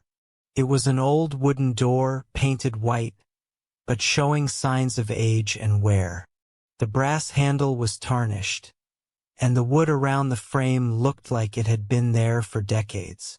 But Rebecca had lived in this house for 12 years. She knew every inch of her bedroom, and there had never been a door in the east wall. "Tom," she called to her husband, who was getting ready for work in the bathroom. "Can you come here for a minute?" Tom appeared, still brushing his teeth. "What's wrong?" Rebecca pointed at the door. "When did we install that?" Tom stared at the door, toothbrush suspended halfway to his mouth. "We didn't install a door." "Then where did it come from?" Tom examined the door closely. It looked completely authentic. Original hardware, period-appropriate paint, even dust and scuff marks, consistent with decades of use. "This looks like it's been here forever," he said. But both Rebecca and Tom were absolutely certain the door hadn't existed the previous day. "Maybe I'm going crazy," Rebecca said, "but I swear this wall was solid yesterday." Tom checked the other side of the wall, which should have been the hallway. No corresponding door existed on the hallway side. Just unbroken wall. "That's impossible," Tom said. "How can there be a door on one side of a wall but not the other?" Rebecca tried the door handle. It turned easily, and the door opened to reveal a small space about 4 feet deep and 3 feet wide. Not quite a closet, not quite a room, just an empty alcove with wooden walls and no windows. "What is this?" Rebecca asked. The space smelled old, like dust and aged wood. The walls were unfinished, showing original construction from what appeared to be the colonial era. Tom measured the exterior wall of the house from outside. There was no additional space that could account for the alcove behind the door. "According to the measurements, this space doesn't exist," he reported. But they could both see into the alcove, walk inside it, and touch the walls. Rebecca checked the original house blueprints, which they'd received when they bought the property. No room, closet, or space was indicated in the location of the mysterious door. "The blueprints show a solid wall," she confirmed. That evening, Rebecca's sister Linda came to see the door. "That's definitely not new construction," Linda said, examining the craftsmanship. "This door is original to the house." "But it wasn't here yesterday," Rebecca insisted. Linda was skeptical until she looked at the family photos hanging in the bedroom. In the background of a photo taken 6 months earlier, the wall was clearly visible and unbroken. "You're right," Linda admitted. "There was no door in that wall." The Morrison family couldn't find any rational explanation for the door's appearance. Tom called a contractor to examine the structure. "This is original 1780s construction," the contractor confirmed. "The door frame is hand-hewn and the hinges are period blacksmith work." "But how long has it been here?" Rebecca asked. "Based on the wear patterns and patina, I'd say it's been in place since the house was built." "That's impossible. We would have noticed a door in our bedroom." The contractor had no explanation for the discrepancy. Rebecca researched the house's history more thoroughly. She found original construction documents from 1782 in the Town Historical Society. The documents included a room-by-room description of the house it's built. The bedroom was described as having a small prayer alcove behind a concealed door in the east wall. There was supposed to be a door there, Rebecca told Tom, but it was described as concealed. Maybe it was walled over at some point and recently uncovered itself, Tom suggested weakly. But there was no evidence of recent construction or wall removal. The paint around the doorframe matched the rest of the room perfectly, with no signs of patching or repair. Rebecca decided to research the original owners. The house had been built by Ezra and Patience Whitmore, a Puritan family who had lived there until 1823. At the New Hampshire Historical Society, Rebecca found Patience Whitmore's diary, preserved in the archives. One entry, dated September 15, 1798, mentioned the prayer alcove. I spend each morning in quiet reflection in my small sanctuary. The door remains hidden from worldly eyes, visible only when the Spirit moves one to seek solace. Hidden from worldly eyes, Rebecca repeated, visible only when needed. Rebecca shared this discovery with Tom. Maybe the door only appears when someone needs it. Needs it for what? Rebecca had been going through a difficult period at work, dealing with a demanding boss and considering a career change. The stress had been affecting her sleep and overall well-being. Maybe I need a quiet space for reflection, she said. Rebecca began using the alcove for morning meditation and evening reflection. The small space was remarkably peaceful, with an atmosphere of calm that seemed disproportionate to its size. Feels like a sanctuary, she told Tom, like it's been waiting for someone who needed it. Over the following weeks, Rebecca's stress levels decreased significantly. The morning meditations in the alcove helped her gain perspective on her work situation and make clearer decisions about her career. That little room is changing my life, she said. Tom occasionally tried to use the alcove, but he found it cramped and unremarkable. It's just a small empty space, he said. For Rebecca, however, the alcove felt spiritually significant. She could sense the presence of previous users, generations of residents who'd found solace in the tiny sanctuary. Sometimes I feel like Patience Whitmore is there with me, Rebecca said, like she's sharing her peace and wisdom. 3 months after the door appeared, Rebecca had worked through her career crisis and found a new job that brought her genuine satisfaction. The morning after she started her new position, the door was gone. Rebecca woke up to find the wall solid and unbroken, exactly as it had been before the door's appearance. Tom, the door's gone, she called. Tom examined the wall. No trace of a door frame. No marks in the paint. No evidence that a door had ever existed. It's like it was never there, he said. But Rebecca had photographs of the door and alcove. When she checked her phone, the photos were gone. Her sister Linda, who'd seen the door, now had no memory of it. What door? Linda asked when Rebecca called her. Your bedroom wall has always been solid. Only Rebecca remembered the prayer alcove and the months she'd spent finding peace in the hidden sanctuary.